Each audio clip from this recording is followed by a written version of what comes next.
Humustra goes, "Welcome. Congratulations. I thought you'd need to put more graft into the raid, but it seems I underestimated the synergy you'd all have working together. To think you'd finish off a world with a constellation ruling over it so easily and quick." Gongja thinks, "He's congratulating us verbally, but it makes sense that he's not really happy." Narrator says, "The librarian in a corner loves stories. He enjoys characters going through suffering, hardships, unexpected trials, and unpredictable endings. He dislikes easy wins or obvious losses." Humustra reads out, "Character window. Preferred genres: fusion, romance, suspense, adventure, history, war, sports, sci-fi, mythology, fairy tale. Disliked genres: none. Preferred characters: constellation killer, death sovereign. Disliked plots: discontinued stories." Humustra says, "Well, the elemental type of the undying evangelist of happiness was too weak against the demonic heaven divine art. How unlucky. Tisk tisk, what a fool. It would have been a fairer fight if she'd asked the other constellations for help." Gongja thinks, "My name was added to the list of characters the librarian likes. Like he revealed, he loves constellation killer the most." Humustra says, "Then what'll you choose next? If you wish, I can recommend something to you as well." Gongja thinks, "For my name to have been registered right next to constellation killer. That means I'm the second best." Gongja says, "The character you love the most is Lefanta Agim. How would I compare?" Humustra says, Well, that's a difficult question to answer. You and the constellation killer are complete opposites. If the constellation killer is a man burdened with all the misfortunes of the world, then you're like chocolate ice cream." Gongja says, "Chocolate ice cream?" Humustra says, "You're dark on the outside and look bitter, but when I actually bite into you, you're very sweet." Gongja says, "We already decided on the next apocalypse. Lefanta Agim Epic. You showed it to us after we cleared Chronicles of the Heavenly Demon." Humustra says, "To die at the hands of the main character. Isn't that the best epilogue there can be? Death Sovereign. I know you consider the constellation killer your arch nemesis. I'm sure he's still hiding that book on himself." Humustra says, "But Lefanta Agim Epic is not an apocalypse. I can only introduce worlds that have met unfortunate ends. Lefanta Agim Epic is still going on. I am unable to intervene in that. I cannot possibly. However, don't you want to see it? Your two favorite characters together in one scene?" Gongja says, "The next stage's genre that you've chosen is." Humustra says, "Crossover." Gongja thinks, "A cruel fate awaits those who fall for the temptations of stories. People who fail to differentiate reality and fiction. Those who obsess over stories, and those who waste their lives on them." Humustra says, "To them, reality is just a world that cannot become a story. There's no twist in reality, no shocking ending. Humans are just humans, not characters.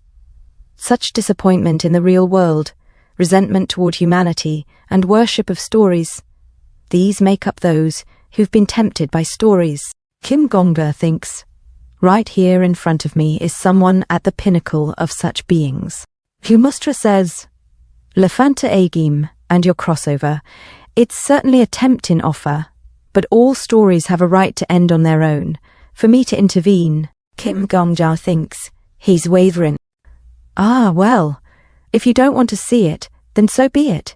It was just an offer, nothing more. I've signed a contract with the tower. Only constellations that have signed the contract may enter the tower." Humustra says, "I'm a kind of tenant here. In return for borrowing a floor of the tower, there are many restrictions I must adhere to." Gongja says, "For example?" Humustra says, "Provide humans only with apocalypses." Lefanta Agim Epic doesn't count as an apocalypse. A contract's a contract, and I can't go against it just because I wish to. I don't want to anger the tower master. A tenant is inferior to the landlord." Humustra says, "Additionally, to be honest, I'm not good at combat. That isn't just my case. Many constellations are the same. I'm nothing more than an ordinary reader without my books. I don't have books anymore. Humustra says, do you understand what it is I'm trying to convey right now? Kim Gongja says, yes. You shouldn't go against the conditions of a contract, unless there's an urgent situation at hand. Humustra says, you give me Lefanta Agim Epic right now. You're so rude. I've been nothing but friendly towards you until now. To betray me like this, I am pained. This is why so many stories warn me not to trust humans. Kim Gongja thinks, this guy sucks at acting. Kim Gongja says, give it, or I'm gonna kill you, you perverted bastard. Humustra says, perverted bastard. Aren't you being too harsh? Kim Gongja says, what else would you call someone who collects the hair and nails of another person? Didn't you say that your dream is to be killed by Lefanta Agim? Do you think it's normal to want to be killed by your favorite character? Kim Gongja smirks and says, ah, well, I'm your favorite character too, huh? What do you think? Should I make your dream come true? Humustra says, I'll give it to you. System message says, Lefanta Agim Epic, genre, cannot be viewed at current rank. Difficulty, cannot be viewed at current rank. Number of participants cannot be viewed at current rank. Status, currently ongoing. Introduction cannot be viewed at current rank. Kim Gongja reads, I can't see it, and I can't read it either. Humustra says, well, that's because I permitted you to look at the apocalypses. All the books here are banned books, not permitted for humans to read. Kim Gongja says, then explain it. Humustra says, Lefanta Agim has the same hometown as you. Kim Gongja says, what? Humustra says, he was born in the same world and region and is of the same species as you. Not only that, but he also shares the same surname as you. He gave himself the surname Agim using the language of a region called England. Kim Gongja says, you mean Agim? Humustra says, yes. Agim is a homonym for Ikim. Kim Gongja says, Ikim. Humustra says, exactly. The constellation killer was summoned to the other world when he was young. He was only a high schooler back then. He went through quite the ordeal. However, he gained superpowers because of that, and was able to overcome hardships in the other world. Kim Gongja interrupts. Wait, that's... Humustra says, yes. Lefanta Agim Epic, genre is, high schooler goes to another world and causes chaos. It's an isekai. Kim Gongja says, I heard that genre went extinct along with the dinosaurs when I was young.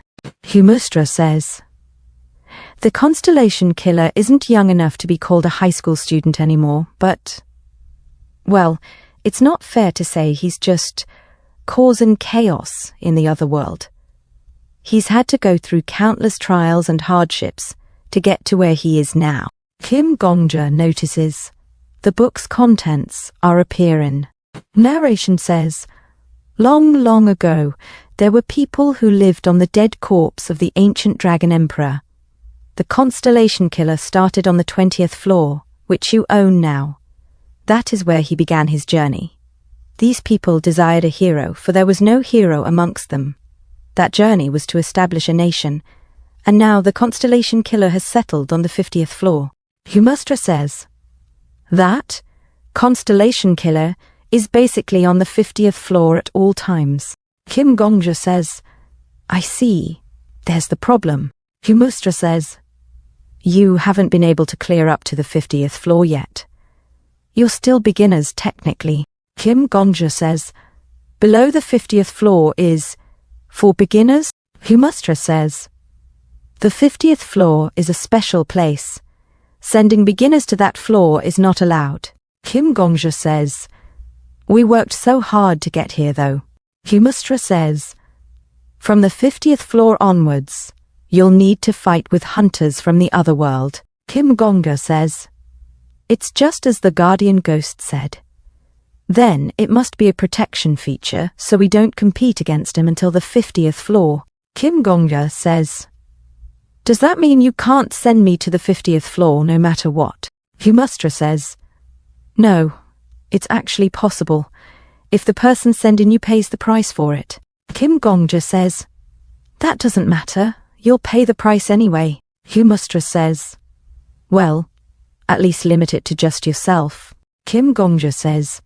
All right, send me to the 50th floor. Humustra says. Don't regret it. Kim Gongja says. I'm going, so that I don't regret things. System message says. I appoint you as a character of Lafanta Agim Epic. System error says. Access denied. Error code. Abnormal access detected. Penalty has been given to the librarian in a corner. Humustra says. I'll use my authority. System warning says. Penalty has been given to the librarian in a corner. Humustra says. It does not matter. Go, Death Sovereign. Go and be with the Constellation Killer. System alert says. An unnamed resident of the tower has entered the 50th floor. The goddess of protection said to herself. Kim remembers the day he first fell into this world. The goddess of protection said to Lafanta Agim. Congratulations. You have been chosen as the hero who will save this world. Lafanta Agim covered his eyes from the light and said. An angel. Where am I? The goddess of protection said. I am the goddess of protection. From now on, I will protect you and guide you down the path you shall take. There are many things you do not yet know, but that only means you will learn many things, Lafanta Agim said. I was just in school a moment ago. The goddess of protection said, Yes, a young human sometimes commits evil deeds without knowing it. You unfortunately became prey to the beasts and fell because you could not handle it. Lafanta Agim said, I fell. And he said to himself, I remember now. The door to the school's rooftop was locked. That's why I climbed up there through a classroom window on the 5th floor. Funnily enough, when I got there, I felt more alive than ever. A person in the crowd said, Hey, look over there! Who's that? Lafanta Agim said to himself, A feeling I had never felt once in my life emerged when I actually tried to live. A girl said, Is he out of his mind? Shouldn't we do something? Lafanta Agim said to himself, Now that I want to give up, I feel so alive. They say you regret jumping the moment you've done it. Will I be the same? Lafanta Agim took off his shoes, and his phone beeped. His phone said, A text message and 36 others. Confirm. Lafanta Agim tossed his phone and said, I hope your lives turn rotten forever as well. Then, he gently jumped off the ledge of the school building, sending his message to the 36 people saying, You're the one who killed me. Don't forget, it's you who killed me. The goddess of protection suddenly said, I am the goddess of protection. I have many powers, idol, compassion, prayer, sacrifice, salvation. With my powers there's nothing you can't do. You can become anything you wish. What do you wish to be, hero? Back in the present, Kim Gongja and Sword Emperor looked ahead. A system notification said, You have entered the 50th floor through abnormal means. A system notification said, The protection of the librarian in a corner has been undone. Beginner privileges have vacation said, The beginner protection system has been paused. A system notification said, Beginner privileges have been taken away temporarily. Kim Gongja said to himself, These are some scary warnings. Kim Gongja said, There. Sword Emperor said, For goodness sake, it's been a long time since I've been here. I feel like it's been a century and a half, but nothing's changed. Kim Gongja said to himself, It seems like the guardian ghost has been here before. I wonder if he'll act as a guide. Kim Gongja asked Sword Emperor, What are those spires? Sword Emperor said, Mage towers. Some have been here for more than 1,000 years. They're people who chose to remain here instead of continuing to climb the tower. Anyway, it's best not to approach them. Don't even look at them, actually, Kim Gongja said. Why not? Sword Emperor said. Because they can detect that you're looking at them if you stare for longer than 23 seconds. The number 23 here has the same meaning as the number 18 in your world. It's a security system that's like, What the 23 are you looking at? Kim Gongja said to himself, What the hell? The number 18 in Korean has a very similar pronunciation to the word freak in Korean. Sword Emperor said, "Right, they used to have 6 towers, but I destroyed one. I'm sure they'll lose their minds once they realize I've come back as a ghost. They'll chase you to the ends of hell with all the forces they have, so hide me." Kim Gongja said to himself. He's more like a troll than a guide. A system notification said, "The void venom has invaded your body." Kim Gongja looked at his hand, confused. A system notification said, "The progress rate of the venom is currently at level 1. Kim Gongja said, "What is this void venom? It's saying that it's invaded my body." Sword Emperor said, "Right, it finally feels like I'm back here. It's a venom that's spread all over the 50th floor. Apparently the guy that used to be the ruler of this floor was really bad with his favoritism." So, the Midnight Liberation War, or whatever it was called, began. Then he died shortly after. He didn't have a nice death, so he cursed the world before dying. That curse apparently became this venom. Kim Gongja said, That's really..." Sword Emperor said, Yeah, it's like the zombie virus that the constellation spread when he died in the Murum world." Kim Gongja said, "What? People live here despite this being all over the floor." Sword Emperor said, "Well, the guys that made it up here usually have aura, a skill, or some form of protection from their constellation." "What are you doing? You should protect yourself with aura too." Kim Gongja said, "What happens if I don't?" Sword Emperor said, You earn a very unique appearance and mental state." Suddenly, a giant toad appeared in front of them. Kim Gongja and Sword Emperor ran away as Kim Gongja said, "What the hell is that?" Sword Emperor said, "Probably a human like you. Well, maybe 20 years ago." As it leapt toward Kim Gongja, he ran faster. Suddenly it dropped to the ground, shattering it. Kim Gongja flew away and said, "Freak." Kim Gongja attacked the creature with a powerful slash and said, "Is it dead?" Sword Emperor said, "Sorry, I forgot to warn you about this, but from the 50th floor onward, we enter the demonic realm. You'll be doomed most of the time if you act according to common sense. If you're scared, you can keep looking at the mage towers. If you stare at them for more than 23 seconds, they'll ask you, 'What the hell are you looking at?' If you ask for help, mages on broomsticks will come to save you. Isn't that nice?" Kim Gongja said, "What do I have to pay in return?" Sword Emperor said, "Man, you're clever. You'll have to sign a contract where you'll basically be their slave for 12 years. They'll adore you for your SS rank skill." A man in the distance shouted, "You over there! Run, over here, run this way!" Sword Emperor grinned as Kim Gongja glanced at him. Kim Gongja attacked the man, prompting Sword Emperor to say, "Oh, I'm impressed. You may be a bit naive, but you're still smart." The man continued shouting, "Run this way, hurry!" As his form shifted, he became a huge monster, still repeating, "This way, hurry!" Kim Gongja said, "Is this entire place like this?" Sword Emperor said, "There are exceptions, but mostly yeah." Lefanta Agim's voice echoed, "Welcome to the demonic realm, where cosmic horror dances. Do you realize now that my thought processes are very ordinary?" Lefanta Agim's voice continued in Kim Gongja's thoughts, "Bow your head, outsider, otherwise you will be slain with them." Lefanta Agim appeared, cutting the monsters as if they were butter. Kim Gongja said, "Even if you do that, they'll just divide and regenerate." Kim Gongja looked at the monsters in shock and said, "They didn't?"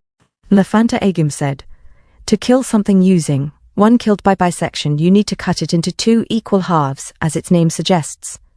Next, he drew his sword and effortlessly cut the monster in front of them. The monster gasped, "Run this way, hurry." Lefanta Agim said, "The screamer's real body is in the scream, kill it through sound." He walked away without another word. Kim Gongja said to Sword Emperor, "Hunter." Sword Emperor said, "He didn't even age, that bastard." Kim Gongja whispered, "Lefanta Agim." As Lefanta Agim sheathed his sword, Kim Gongja said to himself, "The constellation killer." Lefanta Agim said, "You know me?" Kim Gongja and Lefanta Agim stared at each other silently. Kim Gongja thought, how are his eyes like that? They're so empty. Lefanta Agim said, "Do you know me?" Kim Gongja continued to himself, "There isn't even a fragment of emotion in them, let alone any traces." The goddess of protection said, Sparkly is touched by the reunion. However, Sparkly does not understand why its former owner betrayed it. Sparkly is considering being enraged instead of feeling touched. Lefanta Egim said, Quite a unique sword you have there. Is it a demonic sword or an ego sword? It's best you hide any unique items you possess, outsider. There are many hyenas here who target beginners who just made it to the 50th floor for their skills and equipment. Kim Gongja, shocked and confused, showed his sword and asked, Excuse me, do you recognize this sword? Lefanta Egim examined it and said, I do not. It seems like it has some kind of connection to me, but I don't recall it. It would be wise to expect me not to remember old friends or events. Kim Gongja said, confused, Sorry. Lefanta Egim said, I am suffering from memory loss. I cannot remember anything from more than a week ago. It's dangerous for us to keep talking here. Follow me. I know a place where we can chat safely. As they walked away, voices echoed in the distance. A man said, Look, it's the Constellation Killer. Another muttered, What the hell is he going to do now? A lizard hissed, Are the spiders of the Mage Tower going to be good today? His friend whispered, Shh, it's best not to get involved with that guy. Multiple system notifications appeared. Kim Gongja thought, Constellations. I've never felt the presence of so many constellations at once. Lefanta Egim said, Annoying. Screw off, all of you. If there is a constellation that continues to annoy me any further, I will find and kill their apostles.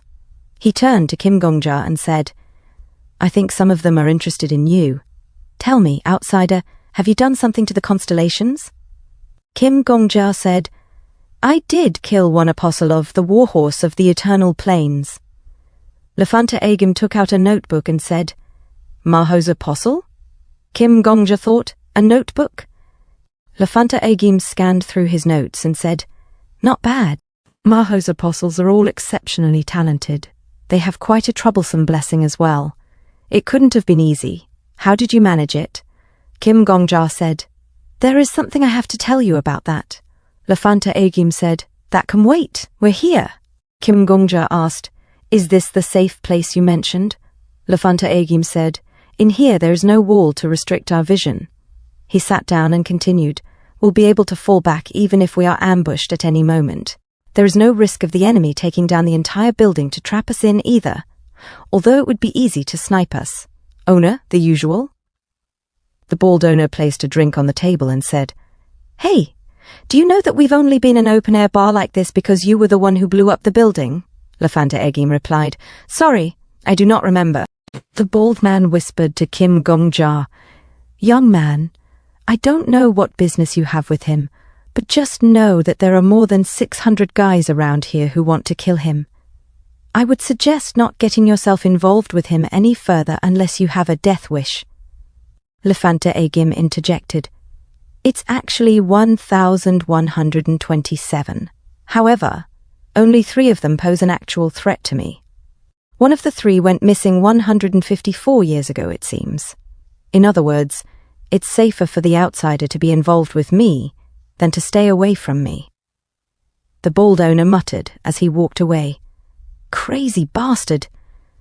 Lefanta Egim turned to Kim Gongja and said, So, what is it that you wanted to talk to me about?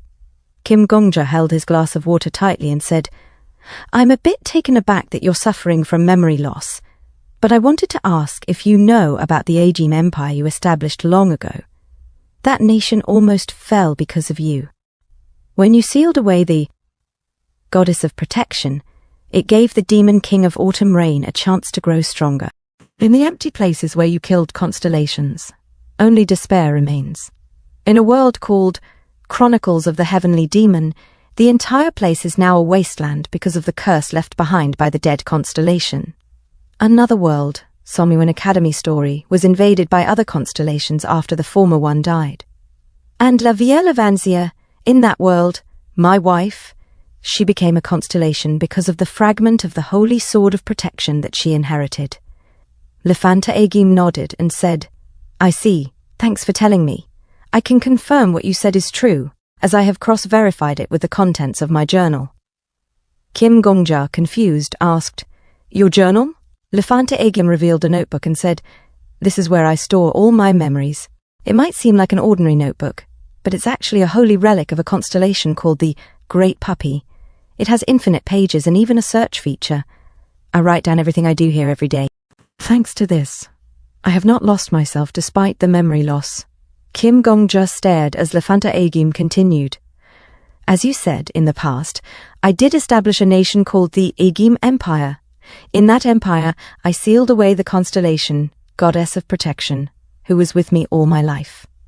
The world you mentioned, called Chronicles of the Heavenly Demon, aligns with the description of the world I recorded on page 236.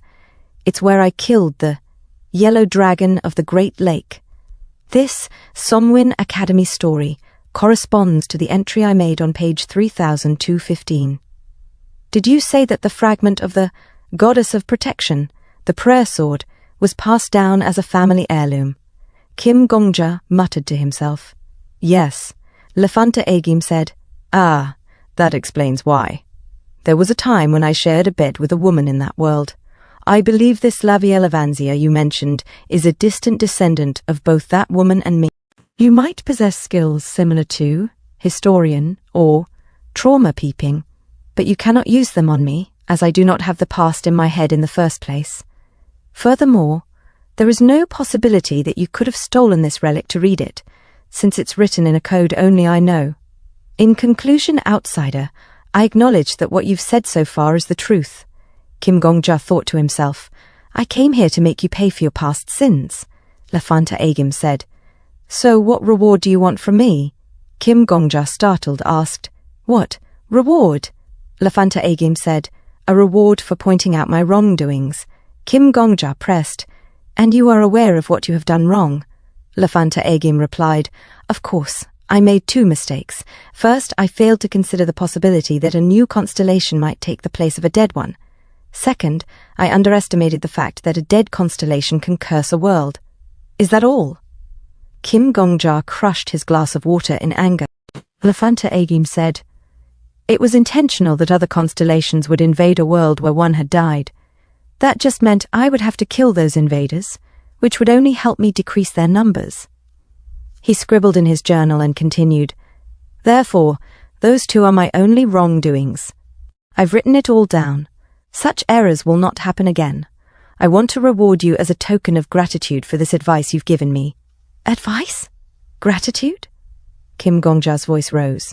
The innocent people who lived in Jianghu died. They became Jiangshis. The goddess of protection flinched as Kim Gongja continued. There was an old man who died on a ship alone in the waters because he did not want to burden anyone else in his death. There was a child who helped the other kids survive. Each one of them suffered a terrible death. Let me ask you something, Constellation Killer. What do you think about that? Lefanta Agim, with a straight face, said, Nothing. Like I said, it's definitely my error that I didn't consider the consequences of killing a constellation. However, mistakes happen. I can only reward you for telling me the error in my ways. Kim Gongja grinned in anger, his frustration barely contained. Kim Gongja said, Then what if I were to say that the reward I want is for you to die by my hand? Lefanta Agim replied, That is a reward I am unable to give you. I have a duty to eliminate all constellations. I must keep working until I have fulfilled that role. Kim Gongja retorted, How greedy? Why is it even your duty in the first place? Lefanta Agim said, I cannot answer that. Kim Gongja pressed, I thought you would say that. Why? Is it because you think I wouldn't understand the reasoning behind your noble duty? Lefanta Agim said, I cannot answer that either. Kim Gongja said, Then can you at least answer this? If you need to eliminate all constellations, why are you using a constellation's holy relic? It doesn't really make sense, does it? Lefanta Agim said, I can answer that question. I intend to destroy it after getting rid of all constellations first. Kim Gongja countered, What about the fact that another will appear to take the spot of the dead constellation? Lefanta Agim said, I have thought of something for that, but I cannot tell you. This conversation is dragging on too long. I cannot die, as I have already said. My duty has yet to be accomplished. Kim Gongja put his dagger back into his pouch and took out the handkerchief that the lady of the silver lily, Revier Livanzia, had given him. Lefanta Agim continued, So tell me another reward that you want. Kim Gongja smelled the handkerchief and said, Phew, all right, then do me a favor. Lafanta Agim asked, What? Kim Gongja said, Protect me, no matter what happens, as long as I am on the 50th floor. I'm not asking you to just keep me alive, protect me from injuries, whether physical or mental. Of course, you can't try to loop around it by kicking me out of the 50th floor. Lafanta Agim said, You want me to act as your bodyguard? Kim Gongja said, Something like that. Lafanta Agim said, I don't know what you're thinking. According to our conversation so far, you value justice. Not only that, you possess wisdom and martial prowess. The suggestion you have just made does not align with your personality. Kim Gongja smirked and said, Aha, does that mean you can't do it? He continued, You won't die. You won't give up on your duty. Now you can't even protect me while I'm on the 50th floor. Amazing. What can you even do as a reward for me then? Lafanta Agim said, I am just considering the possibility of a trap in your suggestion. Kim Gongja said, What if there is a trap? You seem pretty confident in your skills. I'm sure you can get out of it even if there was one. Lafanta Agim stared at Kim Gongja for a moment and then said, All right, I'll record your suggestion on page 1. That will dictate my actions. Kim Gongja thought to himself. He fell for it. He then said to the Sword Emperor, Sword Emperor. The Sword Emperor replied, Huh? Kim Gongja asked, You said you destroyed one of those mage towers 150 years ago, right? The Sword Emperor rubbed his chin and said, Yep, it's one of the top 6 things I'm most proud of. Kim Gongja asked, What did you say while destroying it? Do you remember? The Sword Emperor grinned. Oh, of course. As he reminisced, he said, Back then I yelled, Hey, dumbasses, you've got to refresh the air inside the building sometimes. It's not good to stay inside every day, all day. I'm feeling nice. I'll give you a free remodeling service today. In the present, the Sword Emperor added, Why? What are you planning to do? Kim Gongja remained silent, looking into the distance. The Sword Emperor nudged him. Hey, zombie, I told you not to look over there. They're going to know if you look for more than 23 seconds. You can't beat those guys at your level right now. Or what? Are you planning to have them kill the Constellation Killer? Even those guys won't attack him. Huh? Hey, Kim Zombie, turn away! Suddenly a voice echoed. Ah, microphone test. Who are you over there looking at us? You seem like a noob, too. I'll be nice this time since it's your first time. If you want to live in peace here, turn away. You might die otherwise. Kim Gongja smirked and shouted, Hey, dumbasses! The voice responded, Huh? Don't you even value your life? What the hell are you? Kim Gongja cut them off. You've got to refresh the air inside the building sometimes. It's not good to stay inside every day, all day. I'm feeling nice. I'll give you a free remodeling service today.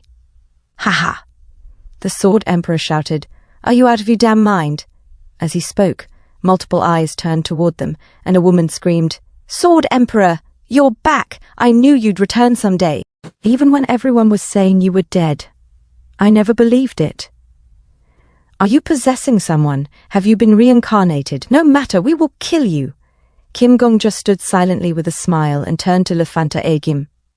You promised, right? Protect me, Lafanta Agim said. I see. I have understood the logic behind your actions. You brought in external forces after deciding that you alone wouldn't be enough to defeat me. I thought it wouldn't be possible for a beginner who just arrived on the 50th floor to gather support, but I was mistaken. I must consider this possibility the next time I encounter a beginner. In the chaos, a man shouted, Shit! Run! Transmit! Another yelled, Did all those spiders take drugs together or what? The bald owner added, Hey, Constellation Killer! I'm putting the remodeling fees on your tab again, so don't forget about it. Write it down. And pay for the scrolls too. Lafanta Agim replied calmly, Understood. I have written it down. As promised, I will do my best to protect the outsider. He closed his notebook and added, Vision and hearing optimized. Kim Gongja turned to see a massive fireball in the sky. Lafanta Agim said, In return, I will discard an hour's worth of my memories. He stepped forward, grabbing Kim Gongja and pulling him away. Kim Gongja thought to himself. It feels like we're just walking slowly. The lady mage shouted in frustration. Eh? You sadistic constellation. What are you doing here? Get lost. The guy with you is someone we need to take revenge on. If you don't want to make an enemy out of us, leave now, Lafanta Agim said. I request that we resolve this through conversation. The lady mage snapped. Conversation my ass, get lost, you lunatic, Lafanta Agim replied. I must protect this outsider no matter what. That includes his physical and mental well-being. There is no negotiation on this. Scanning his journal, he continued. According to the records, the Mage Tower is a very selfish organization. They may be persuaded if I utilize that. I am someone who can cause serious damage on your end. Negotiate with me. The lady mage turned to her companion. Can someone tell me how much memory he has right now? A voice from her team replied. Monitoring Teams Hong Bozark reporting. The Constellation Killer currently has 7 days' worth of memories, the lady mage cursed. It just had to be a week. No matter, kill them both. From this point onward, the Mage Tower declares war. All 5 fingers hunt the Constellation Killer and the Sword Emperor. Lafanta Agim said, The negotiation is null then. Search Mage Tower. Sub-search battle. Detailed search how to destroy. He scanned his journal, tied up his long silver hair, and declared, I am entering battle. The lady mage ordered, Leaders, surround them. Singers, sing from the backlines.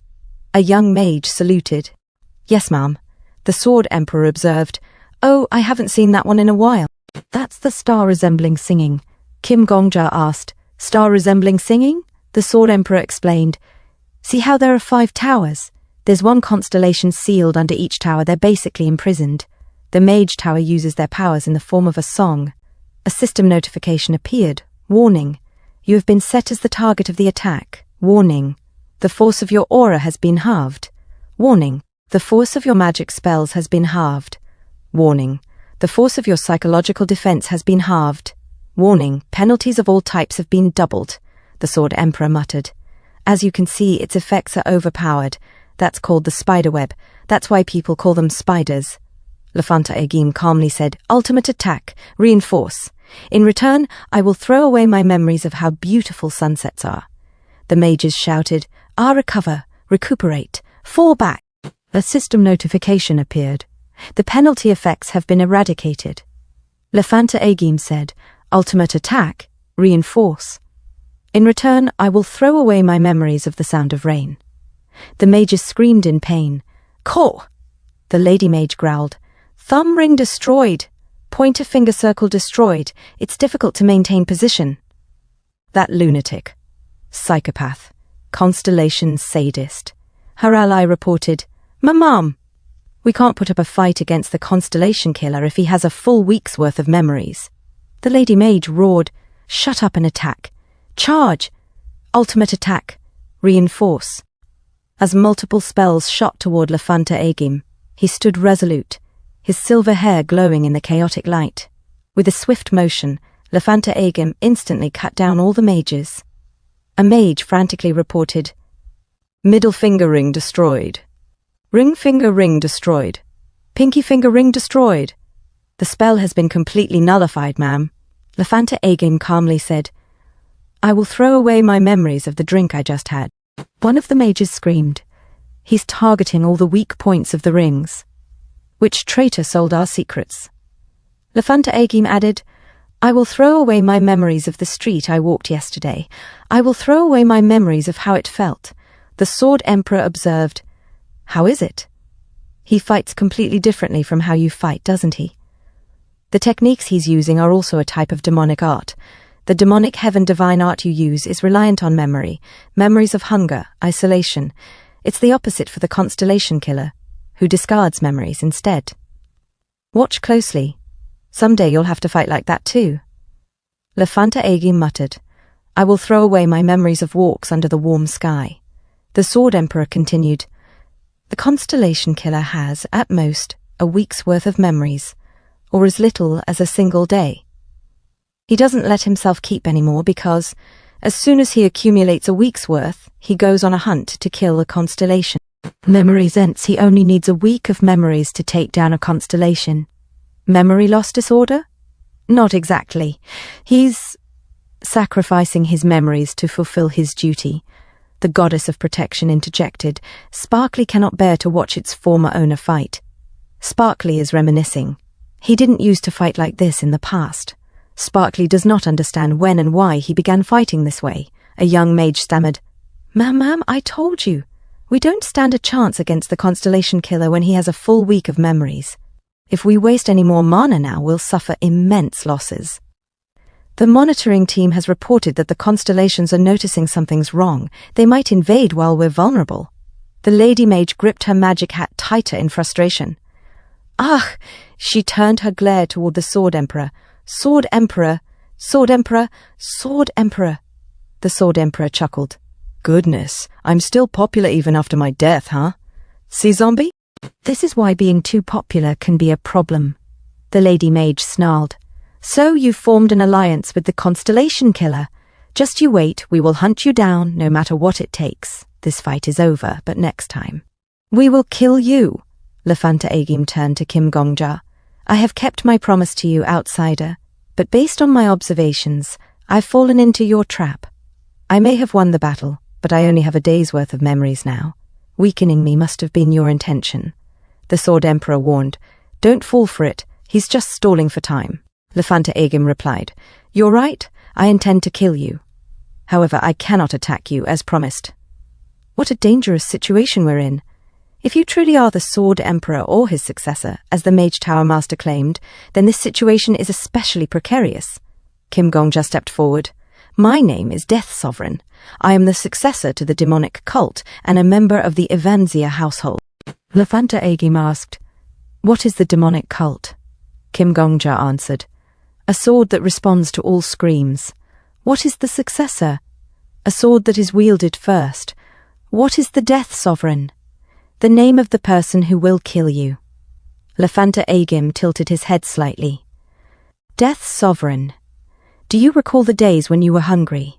It is written in my diary, but I have no memory of feeling hunger myself. Kim Gongja's gaze sharpened. That will be the cause of your downfall.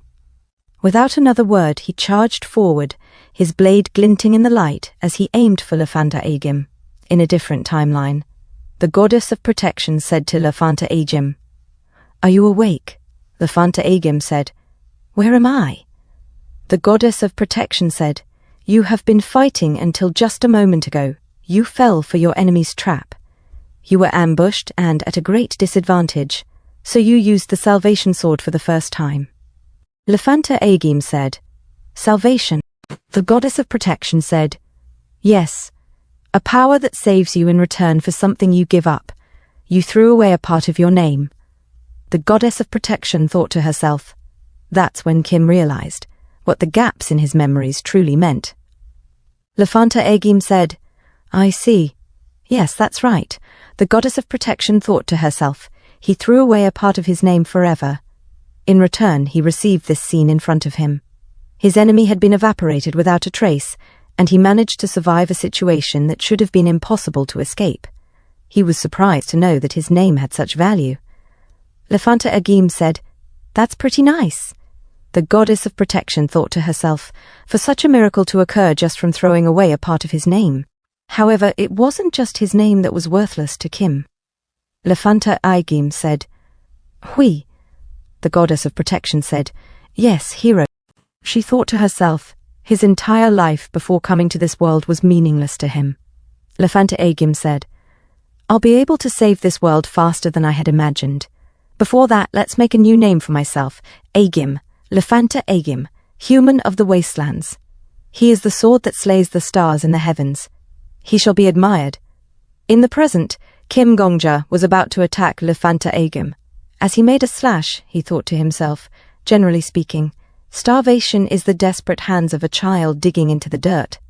Lafanta Agim looked at Kim Gongja and said, Maximize senses. I will throw away 1 hour. As he managed to cancel Kim Gongja's attacks, Lafanta Agim said, Is this a martial technique using aura as your internal energy? It is said that a traditional martial artist obsesses over internal energy circulation techniques. He flipped his notebook and continued, I would assume that you learned this technique not in the orthodox Morim, but rather in the unorthodox. I also assume this demonic cult that you mentioned is a part of the unorthodox Murim. Kim Gongja said, for a man who died of starvation because he could not drink the ocean water, the world was a desert. He used his skill, demonic heaven divine art, second form, sword of forethirst as he struck the sand. Lefanta Agim said, this kind of fight is not good, death sovereign. You are a person who values justice. If your justice is built on logic, you would not harm M. Kim Gongja interrupted, Baraya. As his sword swung, he said, Baraya, Agabaraya. He then used his skill, demonic heaven divine art, third form, sword of asphyxiation. Lefanta Agim said, reinforce interception, throw away the smell of the ocean. As they exchanged blows, Kim Gongja shouted, how long do you think you can stand against me? Lefanta Agim said, as long as I live. Kim Gongja thought to himself, I get it now. This man is one of the endings I could have reached, a hero who has mastered the demonic arts to their ultimate limit. He used his skill, demonic heaven divine art, fourth form, sword of frostbite. Kim Gongja thought to himself, 150 years ago my guardian ghost met this man. That is why he had been so mad back then. As Kim Gongja remembered what the Sword Emperor had said, I will teach him how to be happy. Kim Gongja thought to himself, the guardian ghost knew what would happen to a man who only knew how to throw himself away. If I didn't have the guardian ghost by my side, if I had not met Laviel, and if I had believed that my memories were so worthless that I did not mind sacrificing them. Throw away my memories of both warm and cold breezes, Kim Gongja said. You mentioned justice, he shouted. Lefanta Agim said, I did. Kim Gongja demanded, then what is your justice? He used his skill, demonic heaven divine art, fifth form. Lefanta Agim said, it's to eradicate the constellations. As his sword bubbled up, he said, blub, blub. Then he used his skill, sword of poison death strike. Kim Gongja said, why? As Lefanta Agim's sword bubbled, Lefanta Agim said, a constellation is a being that takes the freedom of choice away from humans. Good is based on human freedom. Accordingly, constellations are evil since they intervene in human freedom.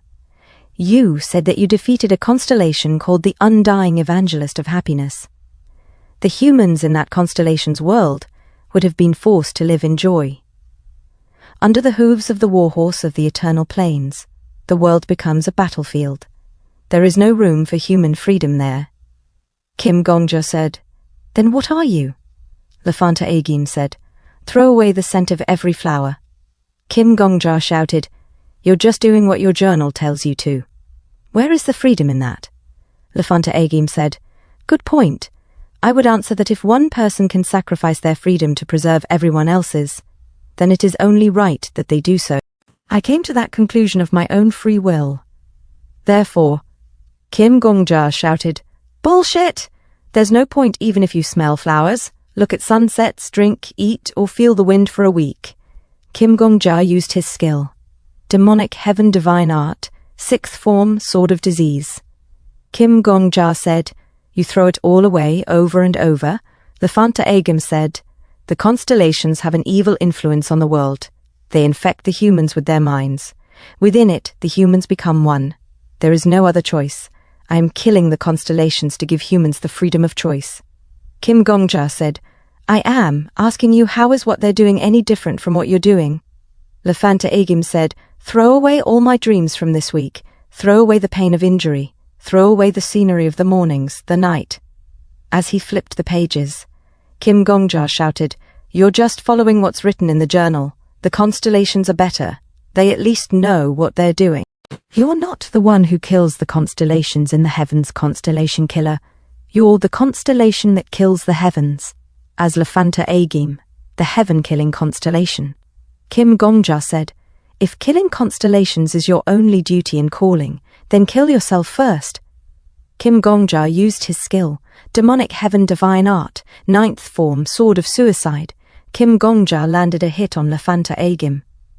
As the pages of his notebook flew, Kim Gongja looked at him seriously. Lefanta Agim said, throw away 1 second, throw away 1 second, throw away 1 second. Kim Gongja followed up with another stab, pinning Lafanta Agim to the ground. Kim Gongja said, Lafanta Agim, I am reaping your screams. Lafanta Agim said, throw away. As Kim Gongja ended Lafanta Agim, a system notification appeared. Shocked by the death of the constellation killer, the Eye of the Labyrinth is wary of you because of this unbelievable situation. The warhorse of the Eternal Plains is expressing shock at the death of the constellation killer. Your existence has been strengthened. Skill slots have been expanded. Your hunter rank is now B rank. May luck be on your side. Kim Gongja stood up. The mage was shocked and confused. What? Wait, the constellation killer died? Another person said, You're kidding. His friend said, The constellation killer? A girl asked, Who's that? Her friend said, I think someone called him the Sword Emperor. Who's that? That crazy bastard was reincarnated. Kim Gongja carried the body of Lafanta Agim. He thought to himself, This is dangerous. I better get out of here before I receive more attention. Every single one of these guys probably has a higher level than me. I can't tell when they might ambush me once they realize I'm weaker than them. Kim Gongja said, Transmit. As the others stared at Kim Gongja, he stopped walking, confused. He said again, Transmit. He thought to himself, Why is it not working? Now that I think about it, I didn't get the notification saying the stage has been cleared. The constellation killer is definitely dead. So what more am I supposed to do? Is it not enough to just kill the constellation killer? Is it because he isn't the owner of the 50th floor? A person asked, What's up with him? He's just standing there. A mage said, Wait, my observation skills are telling me that his level is B rank. Kim Gongja began to sweat as another person said, B rank? Are you sure this isn't some sort of deceit? The constellation killer is at least S rank. There's no way he died to a B rank. Another person shouted, Hey, someone talk to him. Is there no one here who was active while the Sword Emperor was alive? Kim Gongja thought to himself, This is bad. I'm missing something. The Sword Emperor said, What are you looking at me for? Kim Gongja said, Be honest. You know something, don't you? The Sword Emperor said, I don't know what you're talking about. I've already given you all the advice I could. Kim Gongja thought, that silver-haired guy, he was definitely the constellation killer. The Sword Emperor said, I had a proper fight with him. He was strong, but he wasn't strong enough to beat me. Kim Gongja thought, he won too. Kim Gongja said, There's no way someone like you would have spared him. Sword Emperor, you're one crazy person, but you uphold honor when it comes to martial arts and the sword. My master was a kind person, but even then you said he was representative of the demonic cult's evil doctrines and still slayed him. So, there's no way you wouldn't have killed the constellation killer when he's done much worse things than my master. The Sword Emperor smirked. Hey, this is why I like you. You need to be smart in order to be a hunter. Hey. When it comes to that, there are 3 qualities to look for. The intelligence to think of ways to overcome any situation, the courage to carry out that plan, and the ability to succeed with that plan. The constellation killer is a hunter, just like you. Lafanta Agim said, Reinforce ultimate attack. Throw away the memories of a white flower I saw on the way here. As he attacked Kim Gongja, Lafanta Agim continued, I saw a man tending to a flower pot on the way here. The flower pot was small. The man's life was old and small as well, so I felt that his life could fit in that flower pot. I looked at the flower pot containing that old man's life for a while. If life could be contained anywhere, whether it's this flower pot or something else, then that is what I believe beauty is.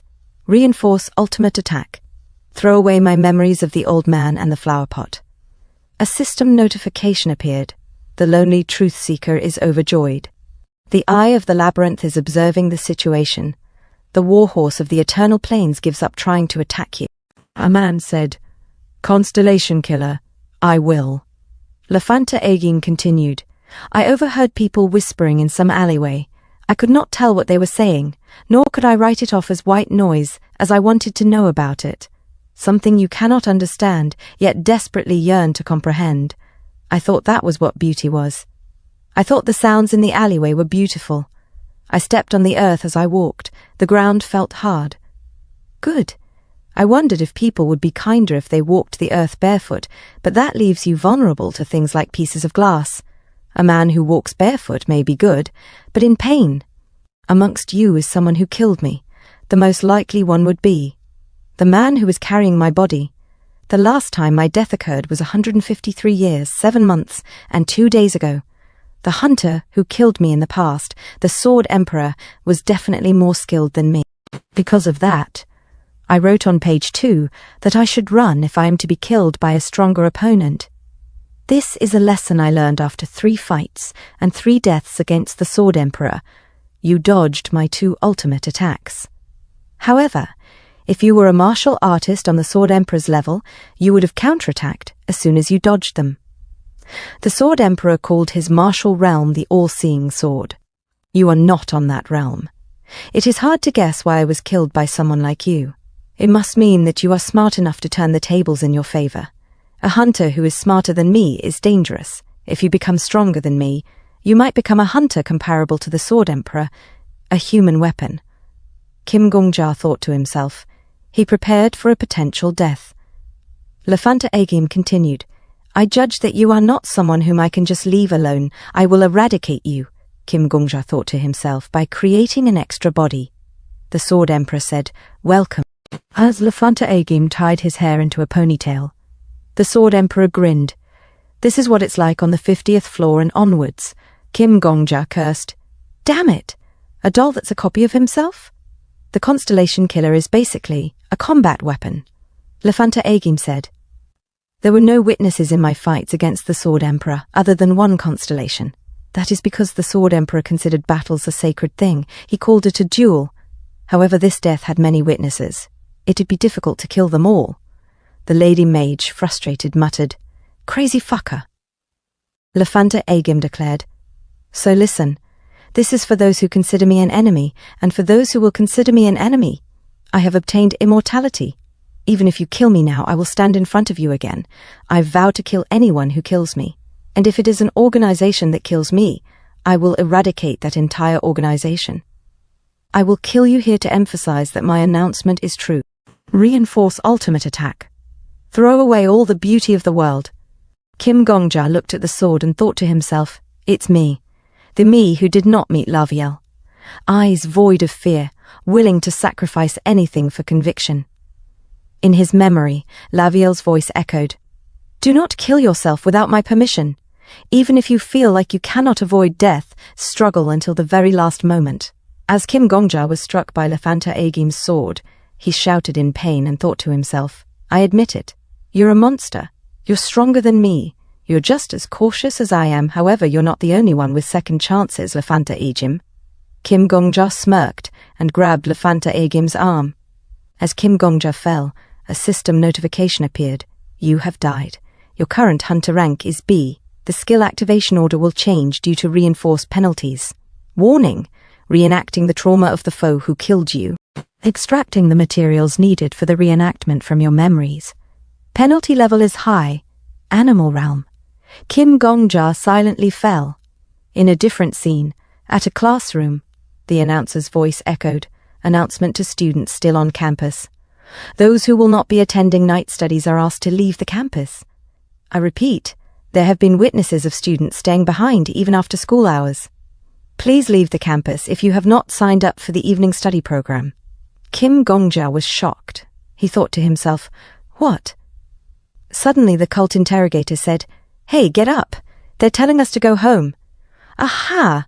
It's not good for you to sleep in that position. It's almost time for the midterms, so I'm sure you're studying hard, but it'd be much better to sleep at home. Kim Gongja, confused, muttered, Cult interrogator? The cult interrogator blinked. Huh? Cult interrogator? Kim Gongja slammed the table and stood up. Or are you Lady Golden Flower? Have you possessed the cult interrogator again? The cult interrogator, still confused, asked, Possess? Are you still dazed from a dream? Kim Gongja frowned. This isn't good, Sword Emperor. I think something went wrong with the penalty when my hunter level went up. It used to be different before. I would see others' trauma like I was dreaming. His eyes widened. Sword Emperor? From outside, students' voices echoed, "Pass." Kim Gongja turned his head sharply. "Hey, Sword Emperor," a student shouted. "Go." The cult interrogator sighed. Now, let's go home. I'm sure the student council president is waiting at the gates again." "You shouldn't make your girlfriend angry," Kim Gongja tensed. "It's begun a trauma within a different trauma." A few moments later, the cult interrogator pushed Kim Gongja out of the classroom. Hurry! You should treat your girlfriend like a princess. You shouldn't make her wait. You're the protagonist of a romance that will go down in this school's history," Kim Gongja muttered. "What the hell is going on?" The cult interrogator grinned. "I'm sure the student council president is waiting at the gates again. You shouldn't make your girlfriend angry." As he walked through the halls, Kim Gongja thought to himself, "School?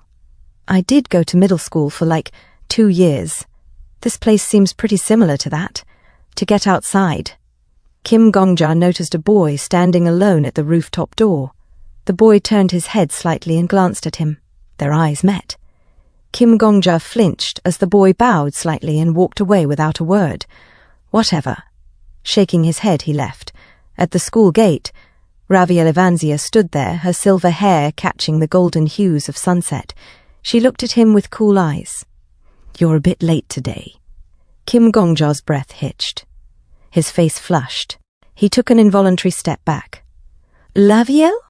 Raviel smiled faintly. "It's a nice evening. The sunset looks even better with your face beneath it." Kim Gongja was frozen, unable to close his mouth. Raviel reached out, her fingers gently cupping his chin, and closed his mouth for him. "Perhaps the sunset glows red to hide the red on your cheeks." In the distance, students whispered, "Look over there, that guy.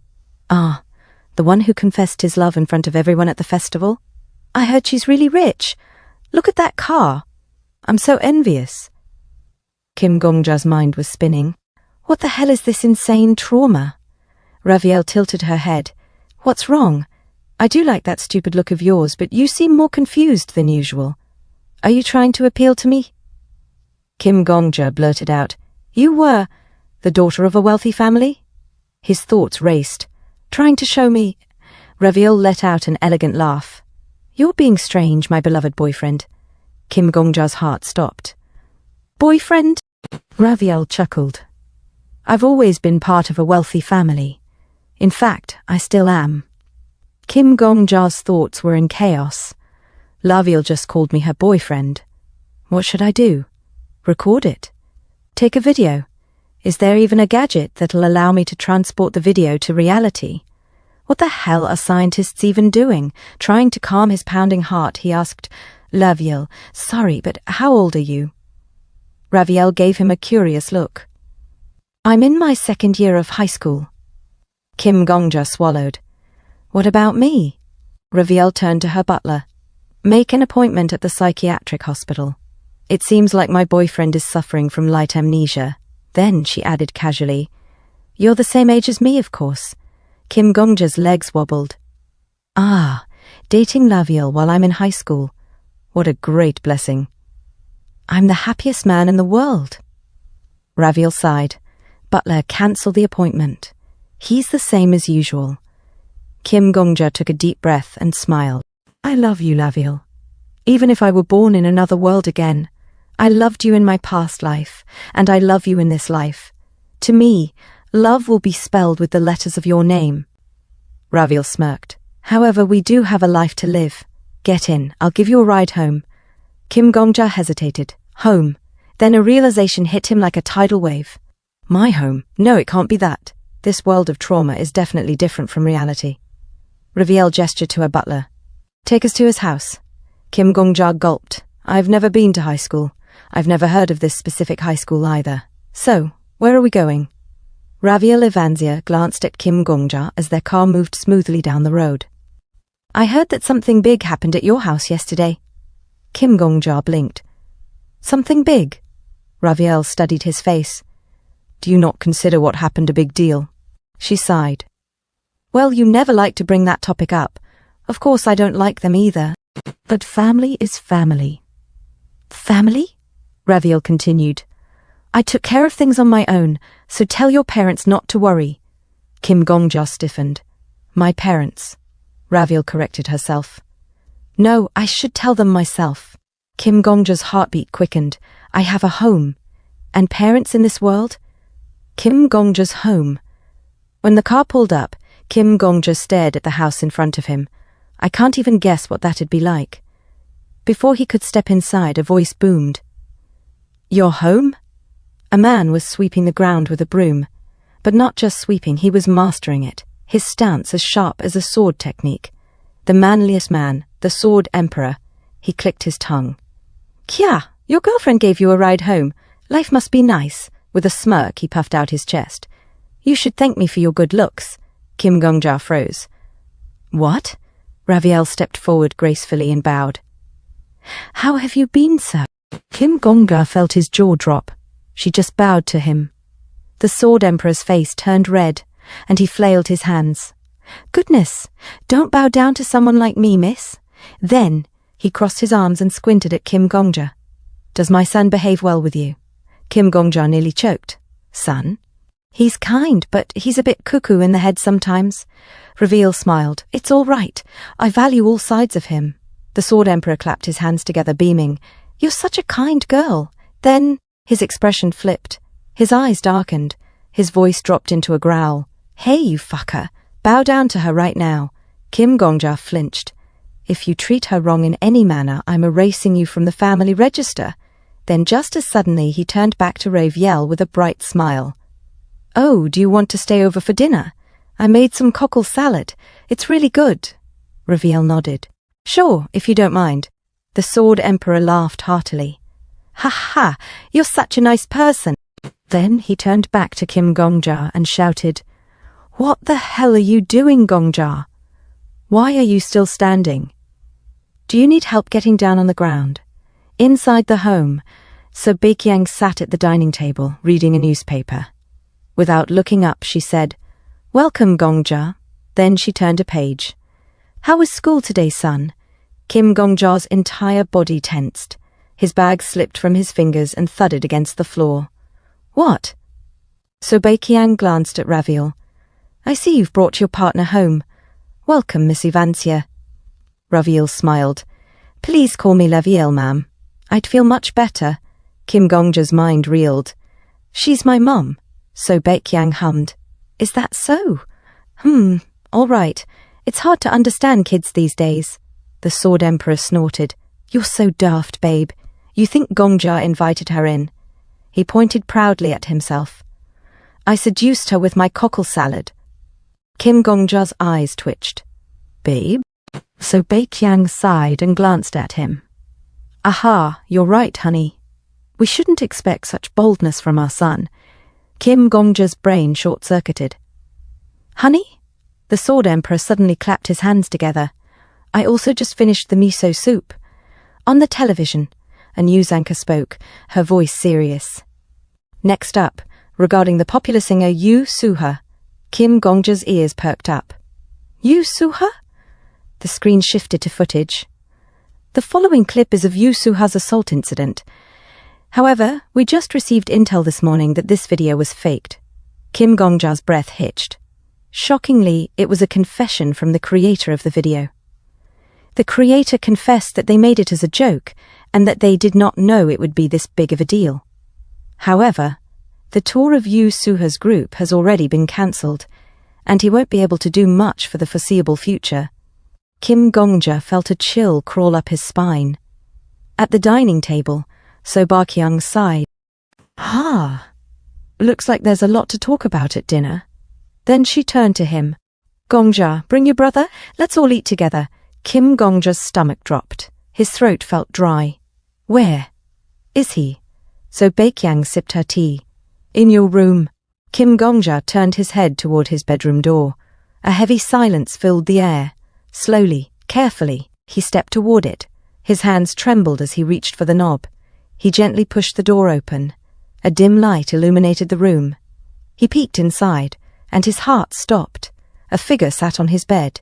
Dark hair, cold eyes, a familiar smirk. Kim Gongja's body locked up as an icy jolt ran down his spine. Huh? The figure leaned forward, resting his arms on his knees.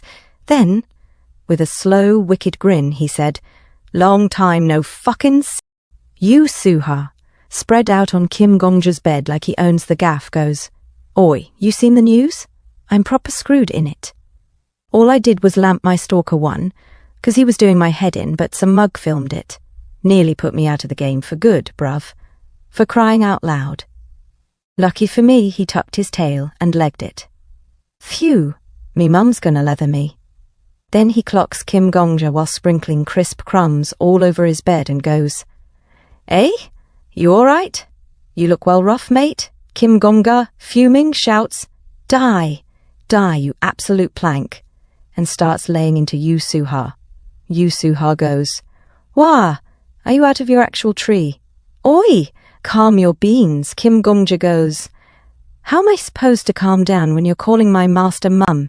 He grabs Yu Suha by the neck and yells, "D!"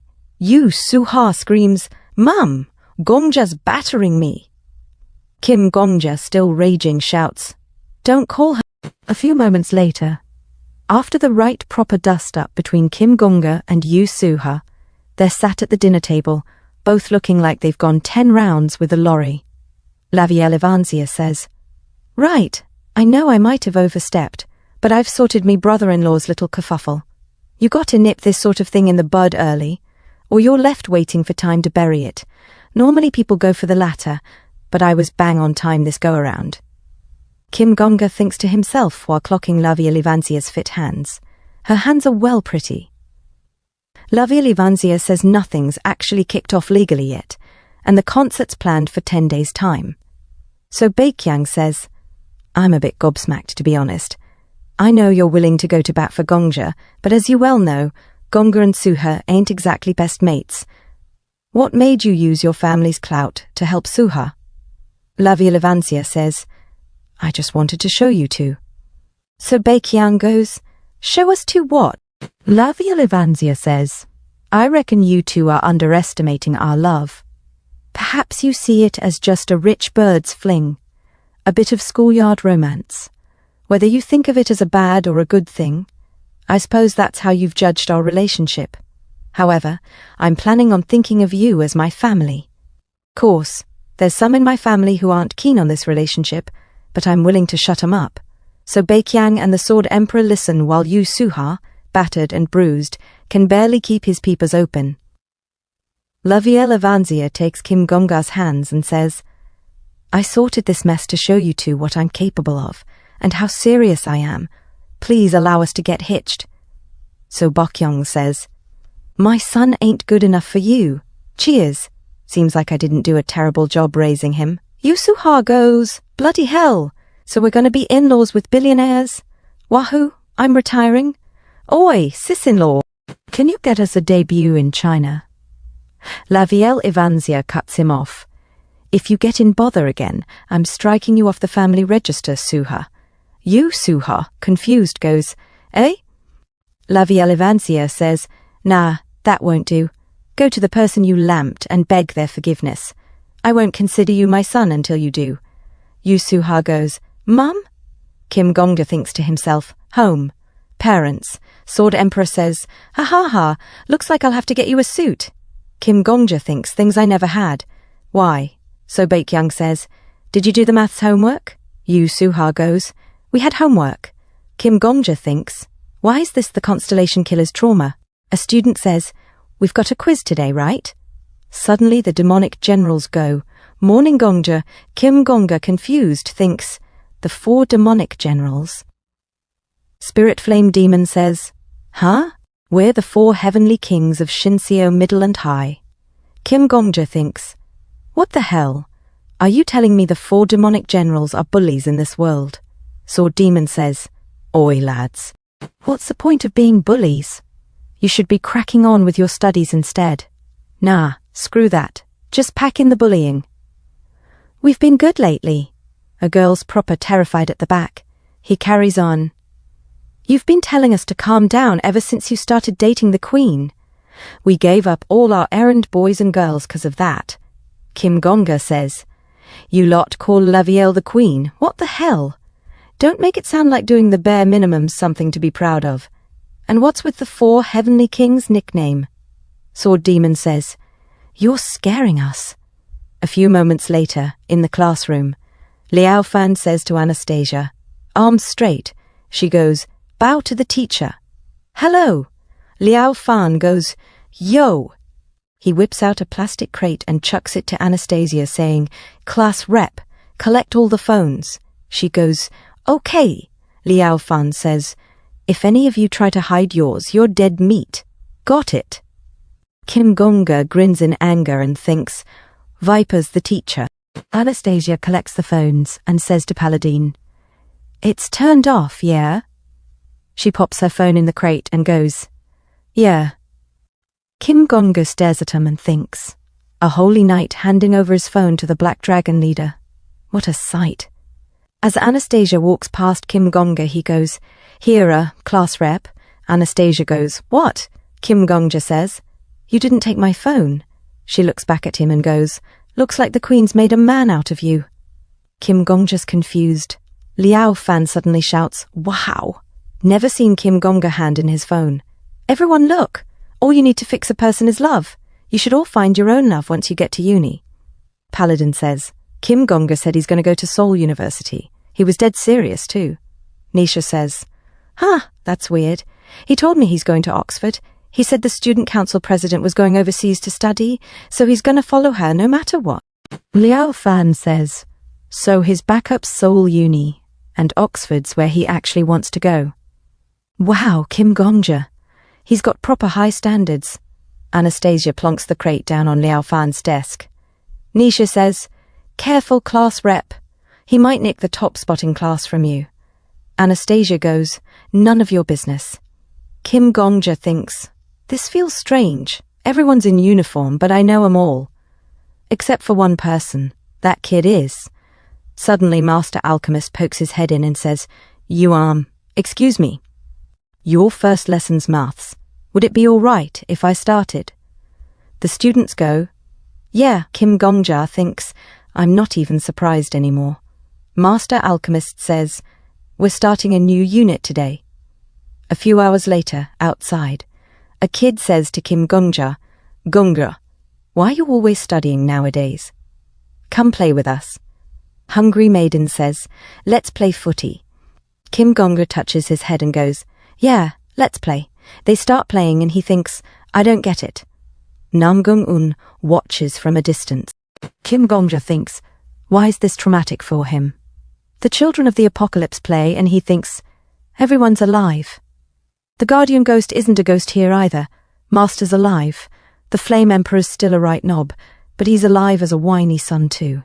Even the hungry demon and Lady Golden Flower. Doesn't this seem cozy and happy? What part of this world is hell to him? Suddenly Lavielle Evancia goes, There you are, boyfriend. You seem worried. I was wondering what you were up to since you weren't answering my messages. Kim Gongja blushes and goes, Lavielle. Lavielle Evancia says, It's not good to make your partner worry. Kim Gongja whips out his phone and goes, Sorry. I forgot to turn it back on after getting it back. I've just got a lot on my mind right now. Lavielle Evancia kisses him and goes, What could that be? It'd be nice if I was the only thing on your mind. Kim Gongja goes, Lavielle, do you know my parents' names? Lavielle Evancia says, Course, your mum's so Beikyang, your dad's. And Kim Gongja thinks, Course, it's 'cause I don't know the guardian ghost's real name. Lavielle Evancia, confused, goes, Babe? Kim Gongja thinks, if this was a dream, there's no way something I don't know would be in it. Even when I checked the attendance list during break, I couldn't read most of the names, including the guild leaders' names. Kim Gongja says, Lavielle, this might be sudden, but I'm a bit anxious. You're the daughter of a wealthy family. Logically, there's no way you'd want to be with someone like me. Lavielle Evancia says, Your words are making me anxious. What do you want about? Kim Gongja holds her soft, delicate hands and thinks, well, perhaps this is all. His phone suddenly rings. He looks at it. A message says, You killed me. Don't forget that you're the one who killed me. Send her, Kim. Suddenly a lady shouts, "Ah!" Kim Gongja and La Vieille Evansia leg it towards the commotion. A girl says, "Look over there." Her friend goes, What shouldn't we call a teacher? What's he trying to do?" The girl says, "I don't know. Looks like he's going to top himself." "What do we do?" "Someone call the teacher." La Vieille Evansia goes, "Ah, this ain't good, Gongja. Call 999. I'm going to go up there and try to talk him round." She legs it inside. Kim Gongja, in a right panic, goes, "Oh, 119, 119. As he fumbles with his phone, suddenly a phone clatters to the ground. Kim Gongja punches in the emergency number and looks up. Lafanta Agim says, "Die." And Kim Gongja watches Lafanta Agim jump off the edge and shouts, "That bastard's lost his marbles." The crowd goes mental. A girl screams, "Ah! Ah!" A boy shouts, voice cracking, "Yui!" Another girl yells, "Teacher! Teacher!" A few moments later, a student snaps a pic of Lafanta Agim's body. Click. Kim Gongja looks round and says, "Don't take pictures." As the students keep snapping, Kim Gongja says, "What are you all doing? Stop taking pictures." I said, "Stop. I told you to bloody quit it. Stop looking." Message received. He reads his phone, "You killed me. Don't forget that. You're the one who killed me." Then La Vieille Evansia says from the rooftop, "But Gongja, you were the one who killed him." A few moments later, Marcus says to the public, "As you all know, there was a rather unfortunate incident recently, but I trust you all." A girl does her makeup and says, "Did you see the message he sent? Isn't that mental?" Her mate goes, "Right? He was always a weird kid though." Sword Emperor says, "Don't mind the kids talking rubbish about it. They're just cowards who'd never say it to your face." Yu Suha goes, "Yeah, fights happen sometimes, you know. It wasn't even that big a deal. Why'd he top himself over it? That's some attention-seeking nonsense. Oi, call the 4 heavenly kings over. I want a game." Liao Fan says, "Yeah, I'm grieving too. I am, but this is a proper important time for all of you. Once you're in year 13, time flies. Your future's basically decided this year, so really think about your priorities." Anastasia says, "I understand." She glances at Lafanta Agim's empty desk. A system notification says, "Repeating trauma. Penalty level is high. Animal realm." The school speakers crackle. "Announcement to students still on campus. There have been sightings of students staying behind after hours. Please leave the campus if you haven't signed up for the evening study program." Heresy Inquisitor says, "Oi, get up! They're telling us to go home." Suddenly Kim Gongja shoots up. Heresy Inquisitor nearly jumps out his skin and goes, "Ah." Kim Gongja thinks, "I get it now. This is definitely the trauma of the constellation killer, Lafanta Agim. It's just that." Heresy Inquisitor says, "You can't run in the corridors." Kim Gongja thinks, "My memories have been slapped on top of his nightmare like a skin in a game. Same situations. Same roles. The role I was given. Damn it." He legs it towards the rooftop. Suddenly he stops and clocks Lafanta Agim at the fire exit.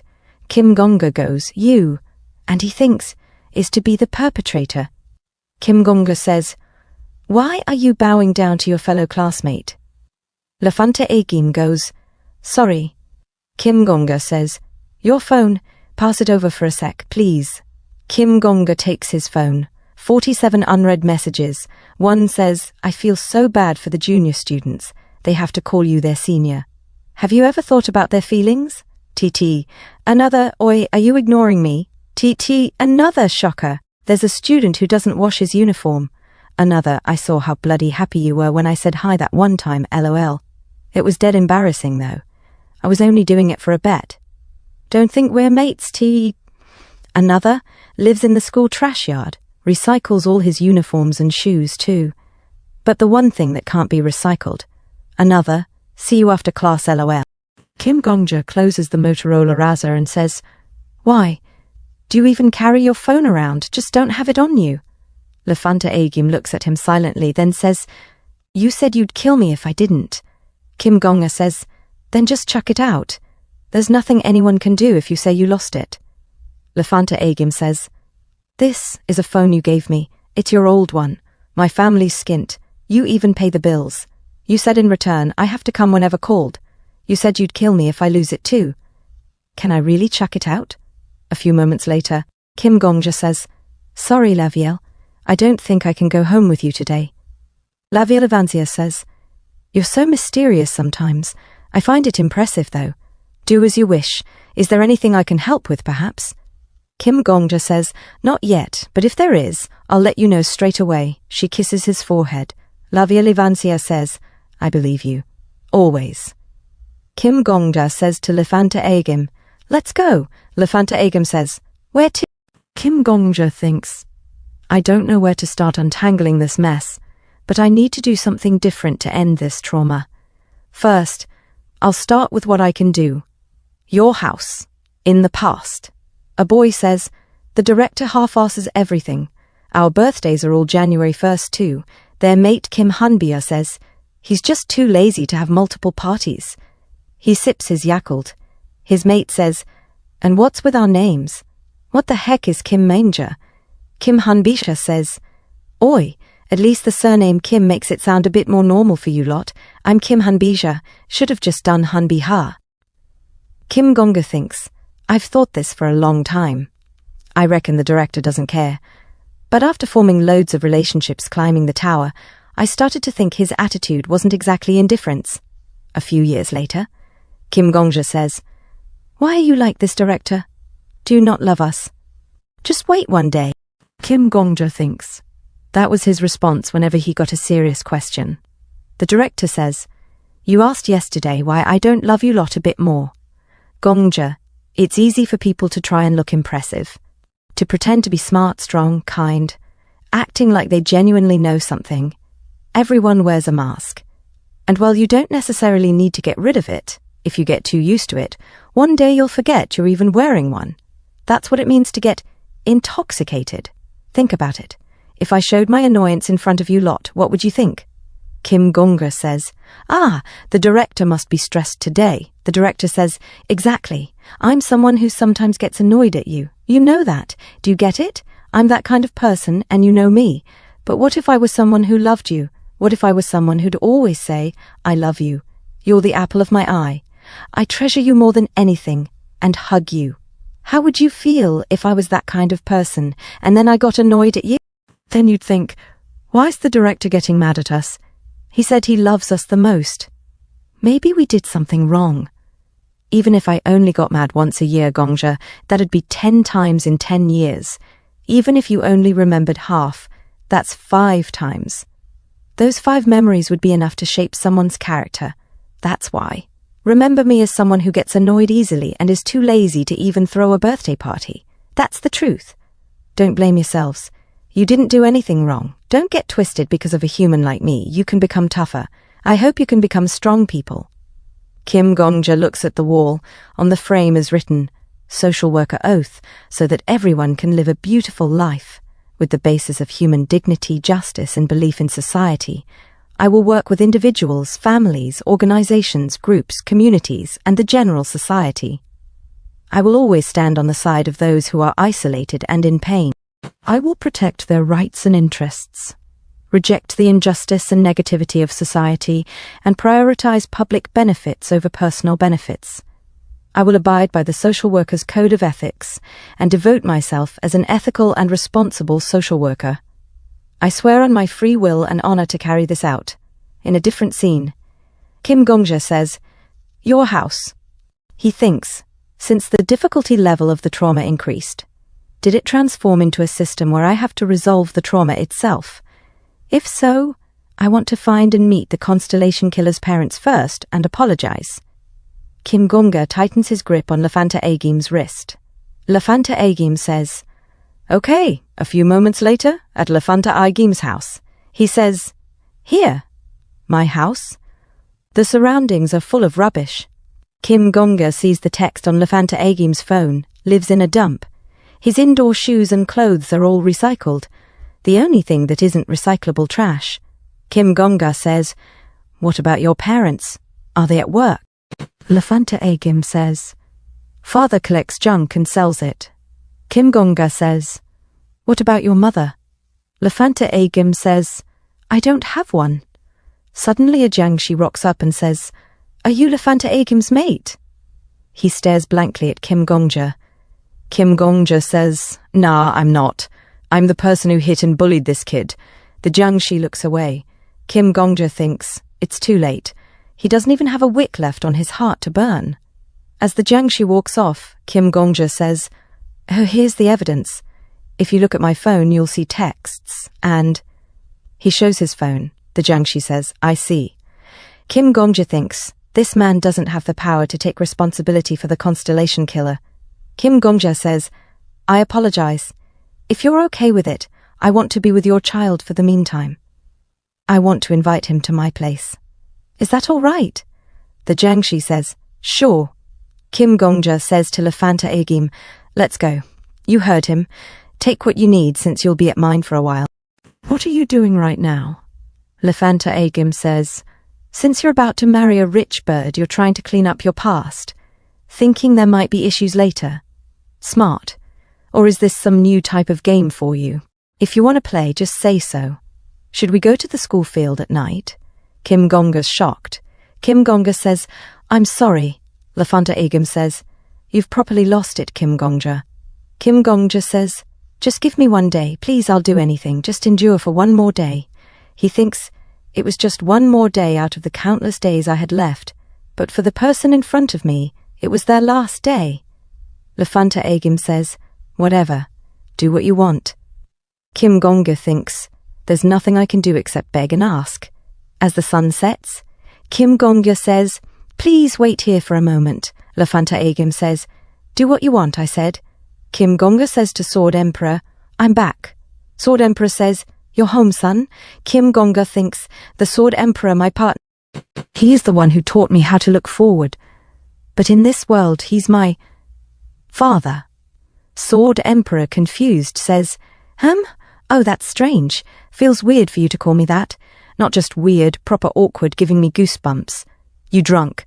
Kim Gongja says, "Father, there's no way you raised me like this. The father I know is impressive and scary. Although sometimes you look like a psychopath who only cares about himself. You can definitely stand on business if you think, this isn't right. If you were my father, I'd never have grown up like a bully. I wouldn't have taken the wrong path. Even if you left me half dead, you would have brought me back. You'd never have said that if I was bullying a weak kid either." He remembers Sword Emperor saying, "There's a lot of bastards saying rubbish about that. Just ignore 'em." Kim Gongja says, "There's no way you'd affectionately call someone like me your son. It's impossible. You're someone who swore to teach others who are suffering how to be happy. You're not the Sword Emperor. Get out of my sight right now." The image of Sword Emperor disappears. Kim Gongja thinks, this is the true face of this world, so Bakyang writes in her notebook. Kim Gongja approaches her. "Master," he begins, then corrects himself. "Mother." So Bakyang looks back. He thinks by some strange fate. So Bakyang says, "How strange. It's been so long since you called me that." He thinks, "You became my master." So Bakyang looks back at her notes and says, "No, I can't say that. You..." Kim Gongja says, "I love you, Mother. I wanted to see you again. There's someone I can love forever now. I didn't know it was possible to love someone genuinely and to be loved in return. I wanted to introduce Loviel to you before anyone else. I'm sure you would have been a great mate to her. I'm alive. I'm trying to live the best life I can too. And I think about what you taught me often. I wanted to see you again." So Bakyang stands up, touches his face and says, "Did you have a nightmare?" Kim Gongja says, "I'm in one right now." So Bakyang says, "Life's no different from a dream. My son, don't be fooled by shallow words. Look into your heart whenever you can. No matter what name you call me by, I'll stay as myself in your heart. Same goes for you." They hug. So Bakyang whispers, "Words aren't what make a person. A person's worth is measured by the importance of those they hold dear." Kim Gongja cries and says, "There's no way you raised Yu Suha like that." So Bakyang says, "Yes." Kim Gongja says, There's no way you'd make dinner for someone who'd resort to violence to resolve his anger. You'd have kicked him out and taught him to be better than that first. Actually, you'd have raised him to be a good kid from the start. So Baekyang says, yes. Kim Gongja's voice quivers. So, you're not so Baekyang. So Baekyang smiles softly. Live, Gongja. Live strong. As she slowly fades, she goes. You. Kim Gongja legs it to the bog and chunders. Yusuha watches and says, did you get food poisoning? This is why I told you to watch what you eat. Want me to pat your back? Kim Gongja turns and says, Yusuha. Yusuha scoffs. Did you chunder your brain out too? That's not how you address your big brother. Kim Gongja's eyes go dark. You're one messed up piece of work. Yusuha frowns. What? Idol? Singer? Kim Gongja laughs bitterly. You reckon you can handle a job like that, you absolute psycho? You're not the type to pat your brother's back while he's throwing up. He grabs Yusuha's shoulder. If you were that kind of guy, I wouldn't have killed you. A memory surfaces. Sometimes I have this dream. A younger Kim Gongja stumbles forward, bloody and weak. Excuse me, but please help. I was attacked by wolves. Please, just a potion. I'm the one who says that. Yusuha sneers. Be careful next time then, for crying out loud. I won't be able to get my fill for the day. And then Yusuha says that, handing me a potion. A dream where I don't have to kill someone who was once my hero. Because the Yusuha from 11 years ago was still a good guy. Kim Gongja's grip tightens. You Burke, the place you belong is in my shadow. Don't even think about trying to launder your identity by moving to this hell. This isn't my home. Kim Gongja opens the door. Come in. This isn't my world. Lefanta Agim hesitates. Hello. Kim Gongja immediately grabs him. Don't say hi to him. Ignore him even if they say something. He's not surprised by the appearance of my family. Kim Gongja leads him in. This is my room. You can keep here for a while. Perhaps to the constellation killer. They always look like spirits. If my parents or brother try to come in, don't open the door. Lefanta Agim crosses his arms. Stop talking to me so politely. It's weird and unpleasant. I don't know why you're doing all this. It's like you're scheming something. Kim Gongja's voice is firm. I don't care if that's what you think. He shuts the door. Lady Goldenflower said, Hello, huh? You are Suha's brother. Kim Gongja said, You are not an idol. A system notification said, the reality factor of the trauma has decreased. A system notification said, the files cannot be recovered. Liao Fan said, That is strange. It is rare to see you in the teacher's office. A system notification said, extracting damaged files from your memories. A system notification said, extracting damaged files from the natives. A system notification said, requesting files from Zrakua. As Master Alchemist said, Gongja, why did you want to see me in an empty classroom? A system notification said, fail. Marcus Callenbury said, I heard from the Student Council President that you wished to see me. What did you want to talk to me about? Hellfire Maiden said, Gongja, let's play soccer. A system notification said, the R-lity of the Trada has been decreased. As a person who Kim Gongja didn't recognize said to him, Dear Gongja, some is. As Kim Gongja's was confused, Kim Gongja said to himself, This is the constellation killer's world. The reality factor of the trauma has been decreased. And he said Laviel. As he stared at her, Raviel Evanzia said, Yes, I did feel that something was off. The fact that I insisted you call me Laviel and this strange compulsive feeling, that I have to be called by that name. More importantly, I cannot recall how you and I met. You confessed to me at last year's school festival, and that is how we began dating. However, I question whether that is the truth. Our love is not something like that. Our love is not so casual. As Kim Gongja holds the soft hands of Raviel Evanzia, and she said, Kiss me right now, and they passionately kissed.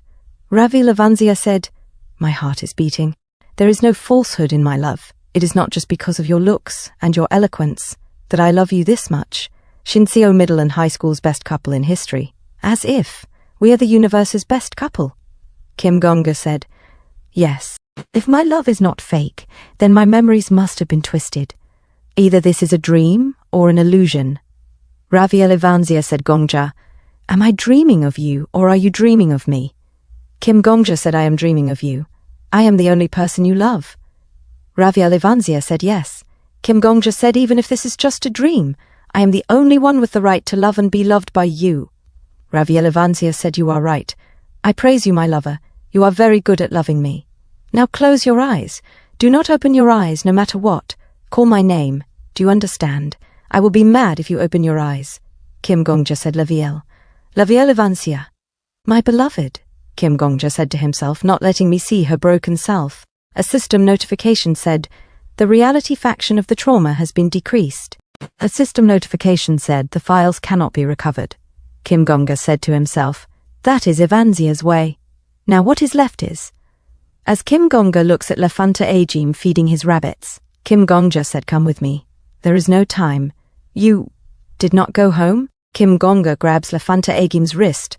Lefanta Agim said, hey, wait. As Kim Gongja pulls him, Lefanta Agim said, hey, what is wrong? Where are we going?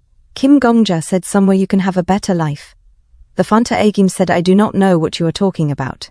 Do you know that you have been acting really strange lately? What are you so scared of? You were never the type to actually put effort into things. Kim Gongja said, I promised someone that I would give my all in life no matter what happens. My master continued to fight even when the world ended. My lover continued to protect her nation even when she was stuck in a loop. I am trying hard now. Because I want to stay with people like them. Lefanta Agim, confused, said, Master. A teacher? What are you talking about? Kim Gongja said there was someone who continued to devote his life to a cause he believed was right, even though it meant he would have to throw away parts of himself. As they walked past Anastasia, and she looking at men's room, is this the place? Kim Gongja said to himself, the last person whom I have yet to break down. Kim Gongja grabs her delicate wrist as she was shocked and confused.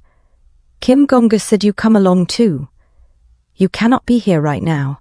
A system notification said, W Ning. A system notification said, T reality factor of the trauma has decreased. A system notification said, T trauma cannot be maintained. Anastasia said, Kim Gongja, what? Hey, where are we going? Lefanta Agim said, I feel nauseous. As Kim Gongja opens the fire exit and sparks came out. Anastasia said, wait, it is against the school rules to come up here. Kim Gongja said, it will be fine for a while. Anastasia said, what? Do you not know how strict our school is with this rule, especially after what happened last year? If the teachers find out that we are up here, my school records. As she broke down in the rooftop, Kim Gongja said to himself, now only 3 people remain in this trauma. Kim Gongja said, class rep, you knew what was going on in our class, did you not? As Kim Gongja was the culprit. Lefanta Agim is the victim. Anastasia said so. As she looks back and said, is there something you want to say to me? Kim Gongja said to himself, bystander. Anastasia said, it is all because of you. You called him the second biggest loser in the school. You are the one who laughed at him and called him names, Kim Gongja. Whatever. I do not want to talk to you about this. I would have just gone to a different school. If I had known such a thing would happen. You are responsible for the things that happen in class. Class rep. So what? The bullying was my fault. That is amazing. So it was true that you were going around with, the teachers were all praising you, saying that you have changed and that you are a better person now. That is great. You can just hurt people and apologize. Then bam, it is like nothing ever happened. It's not like you bullied him once or twice. Not everything's a mistake or a prank. Do you think the world's some junkyard meant to accept all your mistakes? Don't try to pin this on me. Don't drag me into this with, you want me to apologize. I know. I didn't do anything wrong. You were the one who did all the bullying. That's not what you truly think, Kim Gongja thought to himself. When the constellation killer took his own life, everyone ignored the elephant in the room. Did you see that stupid message he sent? Anastasia asked. People said the constellation killer was the one who'd lost the plot, that they were in the right. Think about your priorities, Liao Fan added. There were times they laughed at him, but did that really mean anything? Okay, Anastasia muttered. They didn't do anything wrong. But then there was the message, you killed me, don't forget that. You're the one who killed me. Except for one person. Anastasia was frozen, staring at the message. When everyone refused to see the reality of things, a lone bystander stayed silent. I tried to stop it in year 10, Anastasia admitted. I saw all kinds of things because of you lot. Do you know our school's affiliated with Syrian Academy? Your girlfriend's parents are on the Academy's executive board. Kim Gongja, the senior pastor of the Syrian church too. That's the church my family goes to. I see him every weekend. You bullied him without knowing any of that, didn't you? Why did I have to realize all this because of something you lot did? Please, just stop. We're taking the most important exams of our lives next year. I've only been getting 4 or 5 hours of sleep a day to study. I got in here on a grant, you lot may just be enjoying your youth. Being evil is easy, Kim Gongja thought. But I don't understand why you're bullying others, Anastasia shouted. But being good is impossible. I'm desperate here. Did you know our class teacher's the rep for the committee that chooses grants for year 12? Damn it. I talked to our teacher and I'm sick of it all. Of you lot, our teacher, this school. She kicked Kim Gongja. I'm sorry, Kim Gongja said. Don't apologize, you Burke. He screamed in his head. Don't apologize. Just keep being a piece of rubbish and die like that. I hope we never see each other again once we graduate. As she raised her hand to slap him, Kim Gongja suddenly said, he tried to top himself. Anastasia stopped. She turned to look at him. A month ago, here, Kim Gongja said. Are you serious? Anastasia asked. Yeah, Lafanta Agim answered. Although I don't know how he knew. I didn't know you felt like that, she muttered. I'm not sorry. Anastasia clutched her head. I'm not sorry. In year 10, I saw the executive board and realized nothing was going to change, so I gave up. I brought it up to our class teacher once, and then gave up again. That's just the kind of person I am. Just remember me as that kind of person. But don't die. You shouldn't die because of these sods. You should live, get into a good uni, earn money, get out of this messed up city. I thought about doing that too, Lafanta Agim said. But I felt like if I'd done that, those bastards would just forget. I wanted to ruin their lives, no matter what it took. Anastasia collapsed to her knees. Lafanta Agim held on to her. Sorry, he whispered. I didn't mean to hurt someone like you. He hugged her. I'm glad that I didn't die last time. I'm glad there's at least one person I can forgive. Anastasia sobbed. I'm sorry, please don't die. Please don't die because of those bastards. Live. I'll try harder. So together, a system notification appeared. The reality factor of the trauma has decreased. Kim Gongja was stunned. Anastasia had become Lafanta Agim's mate. Lafanta Agim smiled and said, Let's live for the sake of other unfortunate kids. He remembered his father. His mate continued, Let's get into uni first. We'll go into social welfare. We can go to another city and get our certificates. Then others won't be able to hassle us. We'll graduate and help other kids. It might be hard alone. But if there's more of us, I'm sure anything's possible. This world isn't all there is. We can make our own world. Lafanta Agim chuckled. I don't think we'll earn much from that. His mate grinned. We won't. It sounds hard. I heard it's really hard. Lafanta Agim sighed. But I think it'll be better than what we're going through now. I stopped studying after the second semester last year. It'll be a bit hard. It's okay, his mate reassured him. It's not too late yet. It's never too late. Okay. They stood up. His mate took his hand. Let's survive together in this world. A system notification appeared. Trauma ended. Kim Gongja woke up. Penalties have been rescinded. Please pick a skill card. A system notification said, copying a random skill from the Constellation Killer. Please pick a skill card. Kim Gongja looked above the notifications and thought, they were classmates. They spent time together in the same classroom. One of their clocks broke, and another's was destroyed. Why is it always the good ones who are broken and destroyed? Why is it that the people who hurt others are fine, while the person who was hurt has to die? Sword Emperor says, I love it when you let your guard down and end up dead because of it. So? The 50th floor wasn't easy, was it? The Constellation Killer ain't easy prey, is he? You shouldn't have used such sneaky little tricks to get up here in the first place. This is all your fault. Kim Gongja thinks. He doesn't seem to know what I've just been through. He didn't enter the trauma this time with me. He was with me in all the other traumas, though. Kim Gongja says, I had a bad dream. Sword Emperor says, huh? Kim Gongja thinks, it was different this time. Kim Gongja says, a trauma. This trauma was a bit strange. You weren't in there with me, and the Constellation Killer's state of mind wasn't properly realized, like there was an error.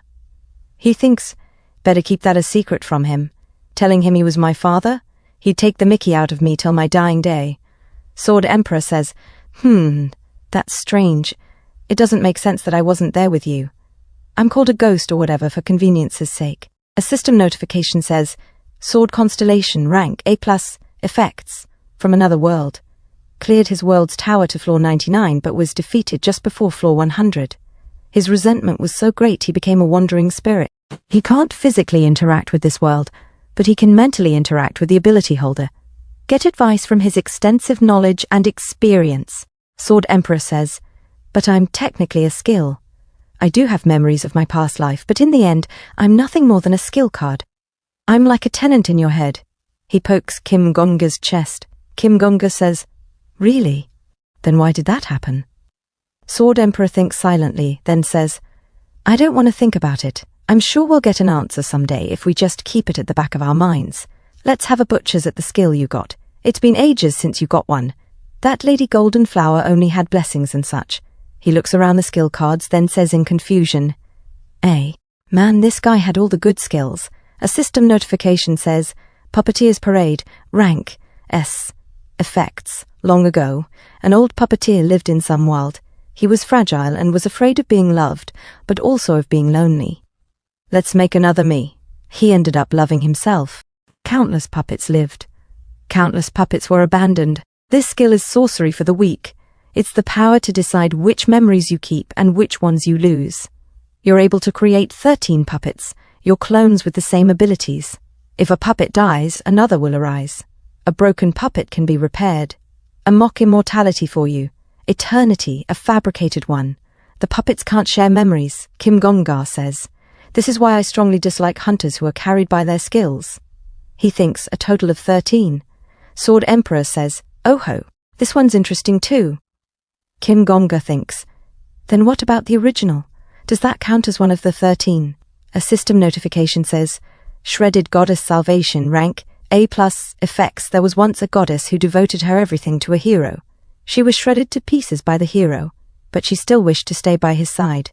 The goddess was disgraced and sealed herself in a skill card. The goddess can replace memories with skills. You'll be able to reinforce your skills and strength by offering her your memories. If the memory you're sacrificing is important to you, the reinforcement effects will be much stronger. The reinforcement effects are temporary. Kim Gongja thinks, this is probably the goddess of protection's fragment that I wasn't able to get. I assume the hero was the Constellation Killer, Sword Emperor says. All his skills are so ominous, fitting for him, I guess. This is why all the constellations that love angsty humans love him. Kim Gongja says, I've decided what I'm getting. Sword Emperor says, that one. The downside's way too big, don't you think? Just pass. I don't want to admit it, but your skill list is already pretty amazing. If not for that Goblin High Society. Kim Gongja says, Goblin High Society'll be great someday. Anyway, I've made my choice. I need to use it for something. He thinks, I need to defeat the Constellation Killer. However, my victory wouldn't be to eliminate him. A system notification says, you have made your choice. Copying skill. Kim Gongja thinks, it's to do better than him. I'll make him realize his way of doing things is wrong, regressing to 24 hours ago, at the library. Kim Gongja says to Nisha, I've got a favor to ask. Nisha gets well excited and goes, what is it? Tell me what it is, our little treasure. I didn't expect you to clear the stage so quickly, especially when a constellation was lying in ambush. Kim Gongja remembers what Nisha said during the trauma. Did you see the foolish message he sent? He's shocked. He thinks, no, that wasn't her. Nisha says, what is it? Kim Gongja thinks to compare her to someone like that. It's not right. He says nothing. I want to send a letter to the outside world. It doesn't have to be a letter, but the faster the better. Nisha closes her fan and says, That's easy. If it doesn't have to be a letter, there's a simpler way. Where do you want to send it? It's hard to send a letter to a government nation whose systems have fallen. Kim Gongja says, that's fine. I want to send it to the country I was born in. Nisha says, your homeland. That should be easy. She looks behind her and says, Communicator, come over here. Communicator says, what is it this time? She's ranked 7th, wide-ranged communicator. Nisha says, let me introduce her. She's the wide-ranged communicator. She's from the same place as me, although we're in very different classes. Communicator says, I'm leaving, big boss, if you called me here just to spout nonsense. Nisha says, whoa, calm down, Brahman. I'm going to choose the target sanctuary connecting to the outside world, so get a communication link going. Brahman says, why should I? Nisha says, it's not for me. It's for Death Sovereign right here. Brahman and Kim Gongja look at each other. Kim Gongja says, please. Brahman looks away. As Nisha flashes her diamond earrings, Brahman says, I'd have turned her down if it were this inferior girl's request, but I've seen how hard you work for the tower. It's only right for hard work to be rewarded. Nisha says, so you're nice to those who are noble, huh? Brahman says, I'm leaving if you open your mouth again. Fine, just get it over with, Nisha says. I pray to the Great Mother. A cherished wish is an unspoken prayer. Please help me so that the unspoken prayer doesn't turn into screams. Please permit me to stay by your side. I request a small sanctuary here. Brahman says, give me your smartphone. Kim Gongja hands over his old phone. Brahman pretends to know how to use it and says, connect, link. Noise becomes sound when it's heard by another. People here, people there. All things under the sun and in nature sing and synchronize together. Kim Gongja and Brahman enter the sanctuary. Nisha says, enter the sanctuary, Death Sovereign. Brahman says, they shall answer if you call, and they shall reply if you email them. The fee for the call will be separate, but I can pay for that. However, you have to follow the laws of the outside world. Kim Gongja steps inside, takes his phone and says, thanks. He holds his phone, tap tap. The phone rings BZZ. Kim Gongja thinks, this is the first phone number I ever memorized. In the outside world, the director holds his phone as it rings. He answers, hello? Who's this? Kim Gongja says, director, it's me. Gongja. The director says, yeah, long time no see. I thought you might get in touch someday. I saw you're doing well. Kim Gongja says, sorry I couldn't get in touch earlier. The director says, you're at an age where you're busy living life. Cough. Sometimes, people I don't know visit the orphanage and ask if you're from here. At first, I thought you'd done something wrong, although I quickly realized I was mistaken once your mate showed me a video of you. Death Sovereign, was it? What a name!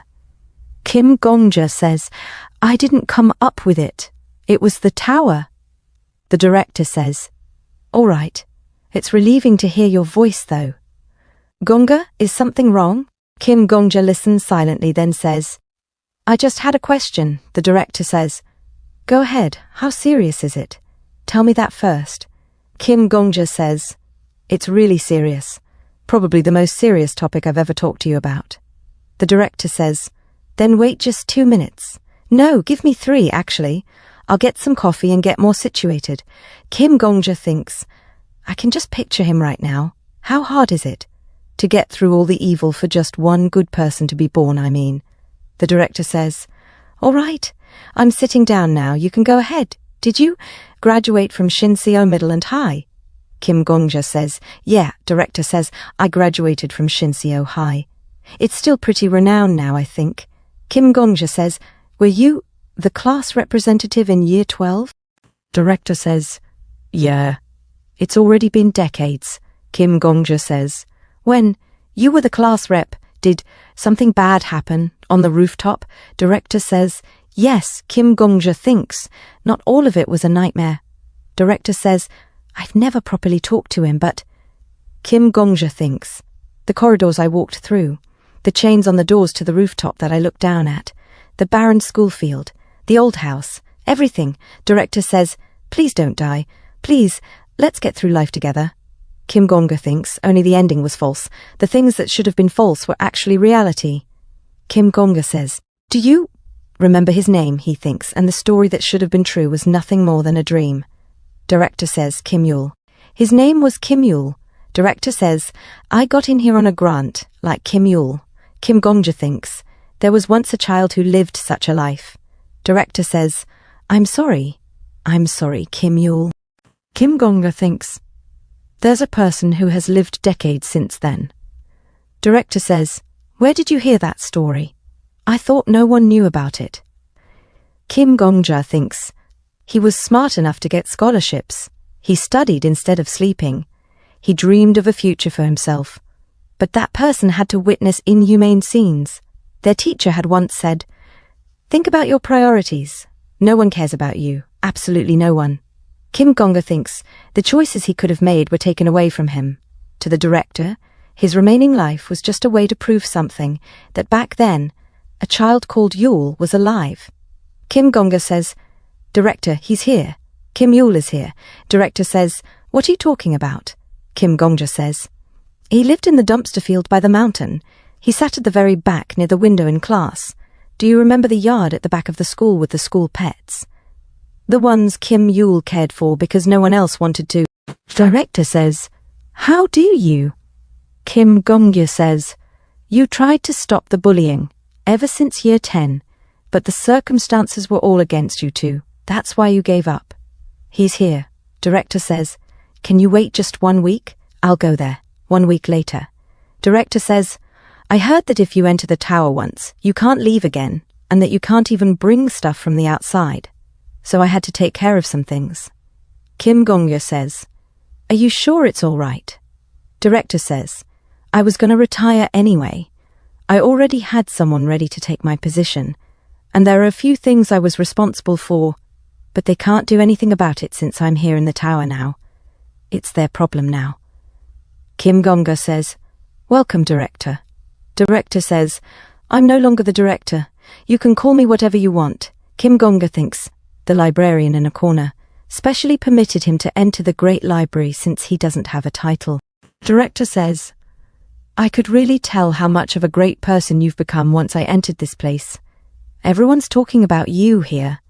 A bunch of people came to guide me when I entered the tower. Kim Gongja says, I'm pretty famous within the tower. I'm ranked second. You were last when it came to your studies, though. Cult interrogator says, aha, you're the one who raised the Death Sovereign. They call me the Cult Interrogator. Nice to meet you. Anastasia says, I'm the Black Dragon Guild leader. The Death Sovereign has done a lot for me. He's our vice guild leader, so please let me know if you ever need anything. Paladin says, I'm the Holy Knight, in charge of the first floor's security. This isn't something I wanted to tell you on our first meeting, but the tower has always needed a facility to take care of children. I'll ask to meet with you later. Director says, thanks for your welcome, everyone. Kim Gongja whispers to the director, you seem used to this kind of setting. Director says, one of the kids from your generation in the facility became a Congress member. When that happened, dozens of people came to our orphanage. Kim Gongja says, huh? Who? Director says, Kim Hanbiha. Do you remember him? He changed his name, though. Kim Gongja says, but he was an idiot. What's his new name? Director says, Kim Hanbi? Kim Gongja thinks, guess he's still foolish then. He just removed the last syllable. Director says, that aside, even though I've seen videos, this world sure is strange. So, where is he? Kim Gongja says, I think I should explain about the powers I earned here first. As they sit down, the director's given a cuppa. He patiently looks at the tea and says, that's very hard to believe. Director says, but you knowing Kim Yule is already impossible enough. Kim Yule wasn't even in the yearbook. The fact that there were no traces of him left anywhere was... Think about it, Gongja. Could they not have at least left a blank space for him? Everyone looked so bright in the yearbook photos too. Those scoundrels, how could they smile so brightly? He downs his tea in one go, then says, bring his traces. Kim Gongja uses his new skill, and Lafanta Agim appears. Lafanta Agim says, I never imagined such a situation. Did you kidnap a puppet and awaken it by force? My powers. I can't use them. It seems like you either messed with the system or used a powerful force. The director then kneels and says, Kim Yul, I'm one of the people who killed you. I've always wanted to say this. I'm really sorry. A system notification says, the characters in the story shined like constellations. I didn't care for the shining constellations in the night sky, because it was the characters' stories that shined more brilliantly than anything. I want to read more stories. Just a bit more. Lafanta Agim says, did you say you're one of the people who killed me? Director says, yes, Kim Yul. Lafanta Agim says, how strange. It says my death happened in the year 153, on the 9th day of the 7th month. The person who killed me that day is called the Sword Emperor. He flips his notebook. You don't fit the description written here in this journal. Plus, it says here that you're not the type to apologize, therefore you can't be the Sword Emperor, which means you have no reason to apologize to me. Moreover, my name is Lafanta Agim. My title is Constellation Killer. I have no record of ever being called Kim Yul. Director says, Kim Yul, that was the name you had before you were called Lafanta Agim. Before you had that journal, you lived in a world known as... Lafanta Agim interrupts. No matter. Humustra says, what a touching scene. One is a victim of sealed time, and the other is a bystander who has been taxidermied in time. However, there is no meaning in receiving an apology now. A system notification says, the librarian in a corner is rejoicing in despair. Humustra says, the Constellation Killer can't remember anything. He looks different from Kim Yul, and he no longer thinks like Kim Yul. How can one forgive what he can't recall? Kim Gongja says, You know that I regress, right? Humustra says, of course. He takes out another book. Heavenly Ascension City, do you remember this? It's a book left behind by your world. Who do you think I chose to be the main character of this story? Kim Gongja says, me. Humustra says, correct. Everything you go through is being written down in that book, so that's how you know what skills I have and when I regressed? The moment you and Laviel Ivanzia kissed was so sweet to read. That's right. The trauma you went through is written down in this book too. That's why I let that human in here even though he doesn't have an alias. You've improved. Death Sovereign. However, the Constellation Killer is too late. This is the normal ending permitted to the Constellation Killer. Other than the bad ending, this is the only ending he can achieve. All your efforts, the director's regrets, they're all for naught. Kim Gongja says, no matter what I do. Humustra says, do you want to bet? I'll connect Kim Yul's time to the Constellation Killer's time. Like how Kim Yul became the Constellation Killer, I'm going to make it so that the Constellation Killer becomes Kim Yul. That way, he'll be able to accept that apology. Kim Gongja says, you said that the Constellation Killer is one of your favorite characters, so help. Just as much as you helped me get into Lafanta Agim's epic. Humustra says, what do I get out of it if I help you and you end up failing? Kim Gongja says, you can do anything with me as you wish for 10 years. Humustra says, anything. Kim Gongja says, yes, you can have my nails, my eyelashes, whatever. You can play with me as much as you want for 10 years. Humustra says, I value neutrality. But it's a different story if the character requests my intervention. All right, I'll help you, but if you fail, you'll be mine for 10 years. Sword Emperor's shocked and says, Oi, are you out of your mind? Why would you bet something like that? Kim Gongja says, it's okay, I'm just certain I'll win. Kim Gongja thinks, I thought for a long time about why the tower exists. Kim Gongja says, let's shoot a coming-of-age movie together. Lafanta Agim says, what? Kim Gongja thinks thanks to the tower's existence, those who had turned their backs on the outside world earned another opportunity at life. Kim Gongja says, Constellation Killer, you're unable to accept the director's apology because you don't have memories of your past life. But I assume you'd want to accept it if it were possible. Lafanta Agim says, that's right. Kim Gongja says, Director, if you can apologize to Kim Yul. The director says, I can give my soul for it. Kim Gongja says, thank you. Librarian, I along with the constellation killer and the director, will be clearing the next stage. Humustra says, "It's late, but our story starts here." "Is that what we're going for?"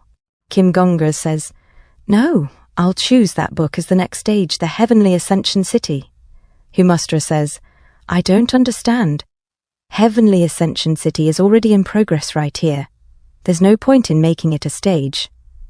Kim Gongja says, "You said that I'm the main character of that book. Send us to one of the incidents I've been through."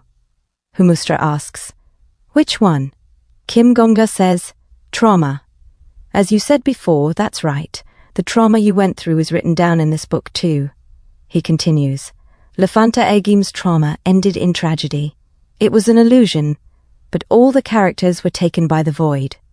According to how you categorize things, that trauma is also a flawless apocalypse. Are you? Send us to the apocalypse of Shinseo Middle and High." The constellation killer as Kim Yule, the director as the class representative, and me as the bully. Permit the immersion system too. As the synchronization was at 1%, Kim Gongja thinks, if the constellation killer immerses himself into the emotions of Kim Yule's memories will be transplanted into the constellation killer. Humustra says, "Death Sovereign, do you realize what you're saying? The constellation killer died in that world. He was abandoned by the world, sending him there again to regain Kim Yule's memories. That's so cruel." Kim Gongja says, "It is, but isn't that your preferred plot? Do you know what's really cruel? The people who lived in the world of Chronicles of the Heavenly Demon. The people who became Jiangshi, having lost their constellations to the constellation killer. That's what is cruel." Humustra says, "Is that why you intend on giving back all those memories to the constellation killer? So that he'll repent for all those who were sacrificed for his actions? At least for the people of the world that I've burdened. So you realize that this is the path to hell. I know the endings of all those who chose similar paths as you. No, I'm not allowed to say this." Humustra continues, "The trauma you dreamed of is nothing more than an illusion. Even if you do fix the ending, it can't be written into the Orthodox history. It'd be more like a spin-off. I myself have never read something like this, so I don't know how the stage will turn out." "Huh? This is Zrakua's secondary divine shadow. Aha, I see. I thought that using a trauma to manifest a world would be a bit much, even if it is a golden contract, but someone very important has intervened. You've got quite the admirer. Many others might be jealous." Humustra sighs, "I guess I won't be able to watch this one. This world has become the owner's territory. Nan, goodness. Leave a record once this stage is over then." "All right. You're so easy to talk to, our lovely little clown." Humustra declares, "The Death Sovereign, the Constellation Killer, and the Death Sovereign's Guardian. I choose these 3 people to be the new characters of Heavenly Ascension City spin-off. When you open your eyes, you'll be in the world right before the spin-off met its unfortunate serialization suspension. But be careful. Especially you, Death Sovereign. You've caught the attention of a high being." Kim Gongja asks, "What do you mean?" Humustra says, "The tower remembers all. I only peek into your past through what's written in the book, but the tower actually remembers you. Of course, it also knows that you cheated your way to the 50th floor. Since you've broken the rules of the tower, you'll need a penalty. The tower is asking you 3 things. Do you truly trust your guardian and the constellation killer? Do you believe that your guardian will not fall under the weight of guilt?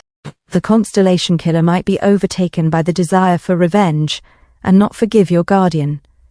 Do you really believe that those 2 can reach an ending different from the Orthodox history?" As the director says, "I'm sorry, I didn't want to hurt someone like you." Humustra says, "Yes, then prove it. Although you won't be the one proving it. A system notification says, you have received a strong penalty. You will be placed in the world a year earlier than the others. You will be more strongly immersed in the character from the beginning. Your current immersion rate is 95%. Kim Gongja wakes up in a classroom. A system notification says, "Your current immersion rate is 95%. A classmate says, "Do we have homework due today?" Kim Gongja thinks, "A 95% immersion rate, plus I was put in here a year earlier than the 2 of them." A student says, "The book report for our first class." His mate says, "Are you serious? I'm doomed." Kim Gongja thinks, there's no time to hesitate. At classroom 1 to 9, with just a bit more time, the immersion rate'll hit 100%. It's at 95% now. I need to prepare everything beforehand. I need to prepare to return the Constellation Killer's past and help Kim Yule want to live again. Although the director will help with that. I can't just depend on him. Unlike in the future, the director's only an ordinary high school student in this trauma. He was the class rep in year 10 too. The class rep says, "Arms to your sides and bow." Kim Gongja thinks, I need to do my best in my role to make sure the two of them can get their revenge. The director and Kim Yule have yet to be possessed. From now on, I'll collect evidence of the bullying. A boy says, "Last time, we talked about the idea that art imitates reality," as he chucks a paper ball at Kim Yule's neck. Kim Gongja thinks, I need evidence to prove abuse is happening. Another classmate says, "Oi, I think that hurt him."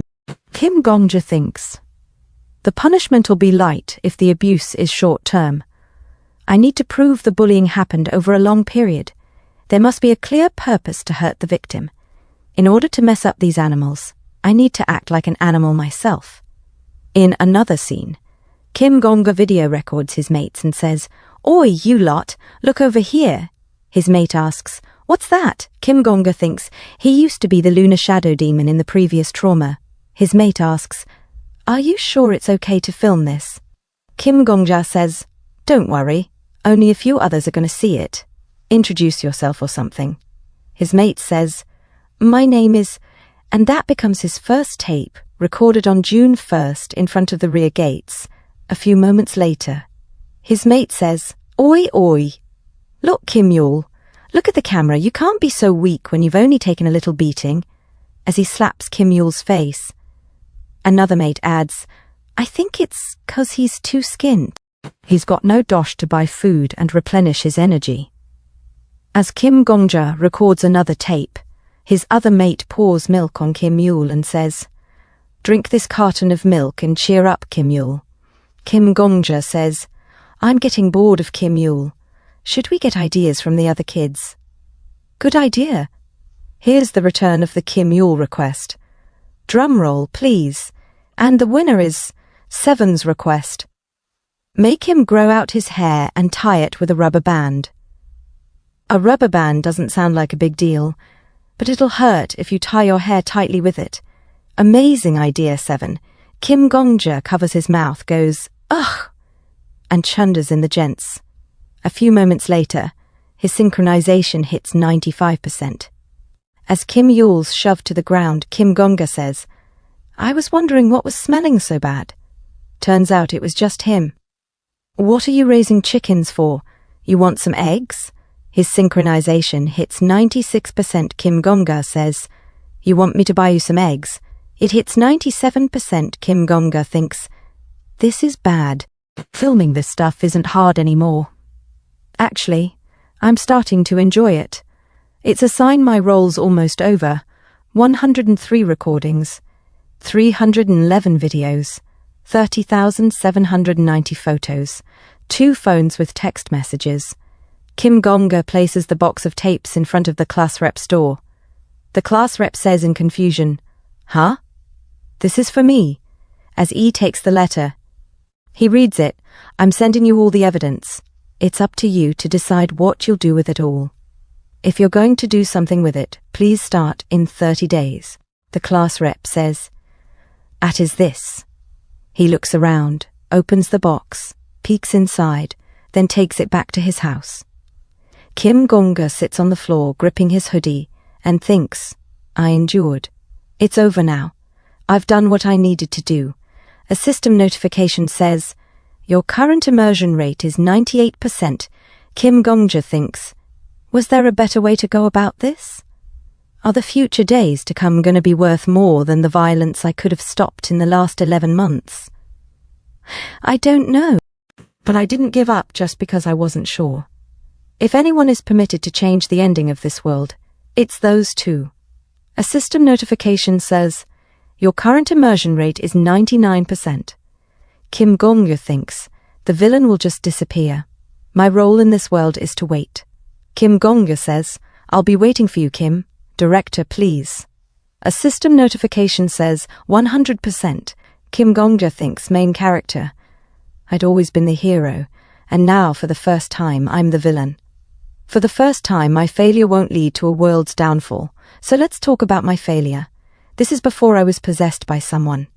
The strange science of hunting. First of all, the victim has to be conspicuous. Kim Yule, conspicuously skint. Kim Gongja says, Oi, Kim Yule's passing by.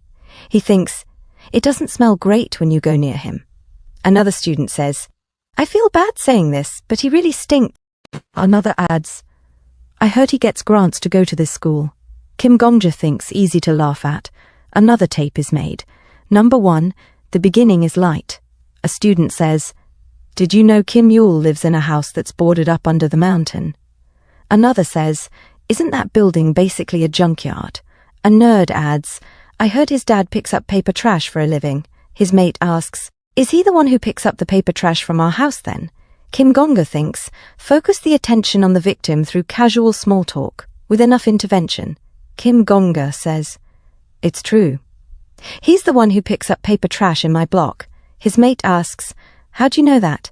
Kim Gongja replies, I was a bit on the fence, but last Sunday I saw him picking up papers. I asked if he was Kim Yule's dad, and he asked me to take good care of his son. Another says, dang, are you serious? Kim Gongja thinks, it's a lie, of course. A student says, Oi, Kim Yule, is your dad a... Another interrupts, Oi, why would you ask him that? Kim Gongja thinks, successfully draw people into the topic of Kim Yule using small lies. Another tape is made. Number 2, observation period. Kim Gongja thinks, from this point on, things will work out on their own. A student says to Kim Yule, catch it. Another says, pass. Kim Gongja thinks, students will now pay attention to every little thing Kim Yule does. A student shouts, ah, what the heck are you doing, Kim Yule? Kim Gongja thinks, they'll focus on his mistakes as if they're looking at him through a magnifying glass. Kim Gongja says, he's been napping since 4th period. He's not waking up till lunch is over. Kim Yule gasps, ha, ha. Kim Gongja says, oi, Kim Yule, get up. You have to feed the chickens. A boy laughs, ha ha. Kim Gongja says, oh, he's going. Another says, is he really going to feed the chickens? Kim Gongja thinks, he will always be the laughingstock. He will always be watched. Kim Gongja says, whoa, he really is feeding him. Kim Yule, look over here. He thinks anyone will be able to join in on the bullying. He says, he actually looked. Maybe he'll get the chickens for free once they're all grown up. A student gags. Vech. Kim Gongja thinks, it'll be a game anyone can play. Most bullying can get to this point without a clear perpetrator. Kim Gongja says, but we're going to take it a step further. Let's test it. A student asks, what? Kim Gongja takes out his shoes with a star on them. He says, I just bought these, they're brand new. His mate asks, what's with the star on the inside? Kim Gongja replies, I drew it. Look, I'll leave 'em here. Bam. Kim Yule's dad picks up paper trash from our house, remember? I'm betting Kim Yule'll be wearing these tomorrow. His mate laughs. Ha ha, you're mental, mate. Kim Gongja thinks, this is a small magic trick. There are actually 2 of the same pair. One pair's in the pile of paper trash at our house, and the other's on the street Kim Yule's dad takes. I put the other pair there a day ago. A few moments later, his mate shouts, Oi, what if we get caught? Kim Gongja says, open it. His mate gasps, holy fluff, it really has the star on it. You're kidding, right? You mean he really picked up the shoes you chucked out? Kim Gongja thinks, the point here is to act like everyone's in on this. A student says, whoa, I wasn't sure at first, but it really was true. Kim Gongja thinks, and then take a step back. He says, I don't know anymore. I don't care about the bet. You lot, don't say anything either. We'll keep this between us. Kim Gongja thinks, show that you're willing to share your prey with others. A student says, Oi, you know Kim Yule. Kim Gongja says, don't tell him. Kim Gongja thinks, trust that humans are evil. A guy in a black shirt says, "No way." Kim Onga says, "What?"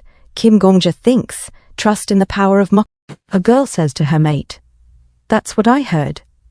Then Kim Yule's wearing shoes from the dumpster? I actually went to the same middle school as him, and that's gross. Does this mean he gets everything he owns from the bin? Students say, he takes recycling to another level. How do his feet smell so bad when the shoes are new?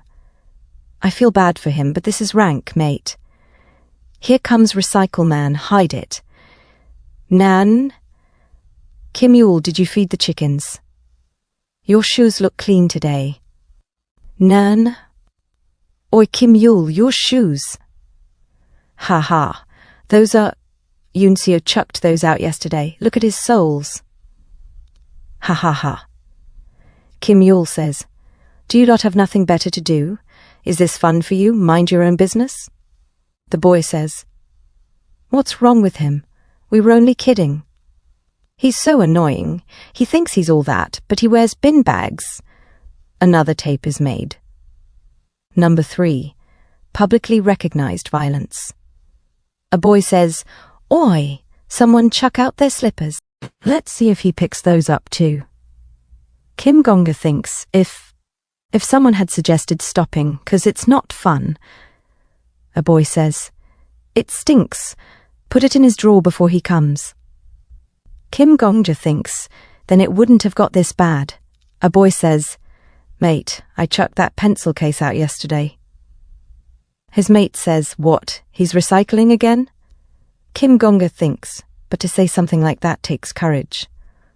A bully says, "Oi Yule, why are you washing the rag? It's still a rag even if you wash it." His mate says, "I guess he empathizes with it." Ha ha, Kim Gongja thinks, as you already know. You say I didn't exist in your school? I'm definitely here though, in the world you live in. The director says, "Gongja." Kim Gongja says, "Yeah." The director says, "Nothing, I just suddenly forgot your name. What was it again?" Kim Gongja says, "What?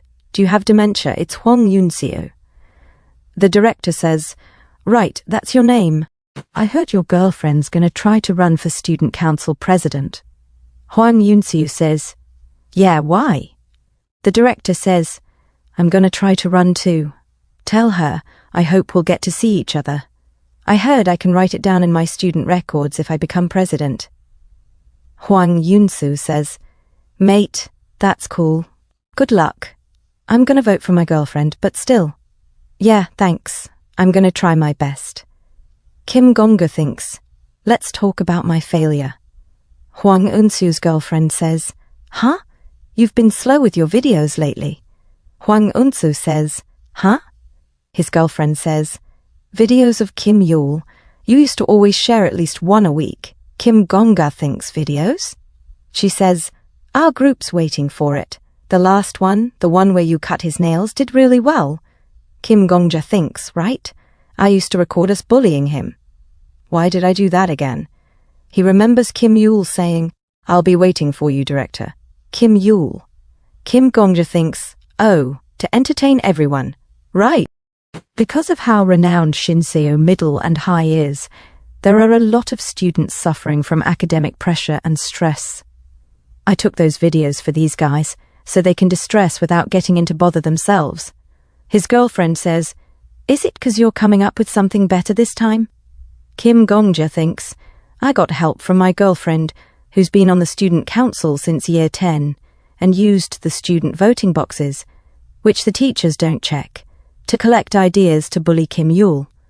The people who leave these requests are all kids from wealthy, influential families. Cards say, I want to see him wearing other clothes this time. The guys from the last one showed us you cutting his nails with scissors." Kim Gongja thinks, "The regulars use the same card as a way to identify themselves when they leave ideas. We call it the trump card gathering. Ever since the videos started circulating, these regulars have been supporting me. That's how I got my girlfriend too." Hwang Yunsu says, "Sorry, but you're a candidate for student council president. I thought I'd hold back during the election period." His girlfriend says, "Oh, you're so considerate." Kim Gongja thinks, "How else would I have got with a wealthy family's daughter when I come from a family of nobodies?" She pats Hwang Yunsu's head and says, "I love puppies that are clever like you." Hwang Yunsu says, "Bark, bark, bark." His girlfriend says, "You're really funny, Hwang Yunseo." Kim Gongja remembers Lavielle saying, "I've been waiting for you, Gongja." As Hwang Yunseo feels pain and confusion, he thinks, "What's wrong with me recently?" Hwang Yunsi says, "Anyway, I'm going to take a break from recording for a bit. If anyone complains, tell them." The speakers say, "This is an announcement. Hwang Unse from Year 12, Class 5. Please come to the broadcasting room immediately." Hwang Onseo says, "What do they want from me?" His girlfriend replies, "I assume the broadcasting team leader just wants to ask why you're not putting out any new videos." Hwang Unseo says, "You go on ahead. I'll text you later." Kim Gongja walks alone and thinks, "Today was also a perfect day. I was funny enough, I didn't say anything weird, and I was a good enough boyfriend. Let's go, me. I'm talented. The rich kids I've entertained will look for me in uni too, right? Even if they don't, they'll have good memories to look back on. Being remembered as the funny kid, that in itself is huge. Even when we graduate, I'll satisfy those rich kids. That's how I'll make connections and get rich myself. I'm different from the guys who just study and only think of uni." As Kim Gongja enters the room, a student says, "Stop. Close the door right now, or something bad might happen." Year 12, Class 5 feats Hwang Yunseo. You threatened me to force me into bullying Kim Yul of your class together, all right?" He records Hwang Unseo with his phone. Hwang Unseo says, "Is this a prank?" The boy says, "Shut up and say I'm right. You're the one who kept asking me if I wanted to see something funny. I said I didn't want to. It's all your fault." Hwang Yunseo says, "What are you on about? You're the one that came to the gathering after hearing rumors about it. You begged me to let you join, saying you'd hook me up with people you knew from middle school." The boy shouts, No. You said we'd never get caught. You said anonymity's guaranteed. So why's there a video with me in it?" Hwang Yunseo responds, "You asked to be in it. Wait, are you doing this because you're worried your video got leaked? I told you we chucked it all out after we watched it." The boy screams, "Don't lie to me, you fricker, you son of a biscuit. I shouldn't have trusted you. Say that you're the one who tricked me into this right now, or else I'm going to tell everyone what you did." Hwang Yunseo replies, "Sorry, but I'm not going to admit to something I didn't do. I showed you the video because you asked. I've chucked out all the videos, but I still have all the notes you sent me. I don't know what you're doing this for, but let's talk again once you've calmed down." The boy shouts, "Oi, Hwang Yunseo. You're done for if you leave. I'm going to tell my parents and..." Hwang Yunseo steps outside and mutters, "What the frick was that?" Kim Gongja thinks, "I really did erase the videos. Did someone take a copy? Is this why people say managing your regulars is harder than getting new customers?" His phone rings. Kim Gongja thinks, "What? Excluding my girlfriend, all 12 regulars of Kim Yul's request box aren't picking up. The person who was in charge of delivering the videos." His phone reads, "The person you are trying to reach is unavailable." Hwang Yunseo thinks, "Is something wrong? Someone is hunting me down. Someone is trying to frick me over with Kim Yul, but Kim Yul doesn't have a family. He must know something." He legs it towards Kim Yul and shouts, "Oi! Kim Yul! What the hell did you do? I'm freaking talking to you." As he grabs him, he sees Kim Yul crying and hears music through his earphones. Hwang Yunseo thinks, Who the hell is he?" Kim Yul says, "Beautiful." Hwang Yunseo replies, "What?" Kim Yul says, "The music I'm listening to, it was made by a composer who went deaf. I'm thinking about the humiliation he must have gone through in life. Some probably cursed him or laughed at him." Hwang Yunseo asks, "What are you on about?" Kim Yul says, "There's nothing inherently beautiful in the world, Only those who are hurt can perceive beauty. If there's someone who considers the whole world beautiful, there's someone who considers the world broken. Huang Yunxiu thinks, is he out of his flipping mind? What the heck's he on about? Kim Yul continues, I'm thinking about the musician's undignified life while listening to his song. Huang Yunxiu says, what the actual frick are you on about? Oi, what did you do? He grabs Kim Yul by the shirt and shouts, what the hell did you do to my customers, you recycling fricker? Kim Yul says, I didn't do anything, Death Sovereign. Kim Gongja says, Death what? Kim Yul grabs his wrist and says, I was just looking at what it is that I had left behind. As Lefanta Agim cries, Huang Yunxiu says, confused, Ha! Lefanta Agim says, Kim Yul is angry, he truly wants revenge, and I think that I want to make that come true. Huang Yunxiu yells, You! What the frick did you do? Just wait, Kim Yul's murderer. The sun sets, and the path to walk is a long one. I'll see you again soon. Huang Yunxiu shouts, Oi, wait! He takes out his phone and mutters, Did someone just see that they missed a call from me? As he reads the message, Don't ever try to call or text me again, or I'll kill you. Huang Yunxiu, confused, says, What? He dials a number. He calls it. Huang Yunxiu's shocked. And he says, What the hell's happening? Thank you for watching Rebirth Genesis. If you enjoyed the video, make sure to like, subscribe, and turn on notifications so you will not miss the next chapter of the journey. Your support keeps this rebirth going strong. Until next time, stay sharp and keep rising beyond your limits.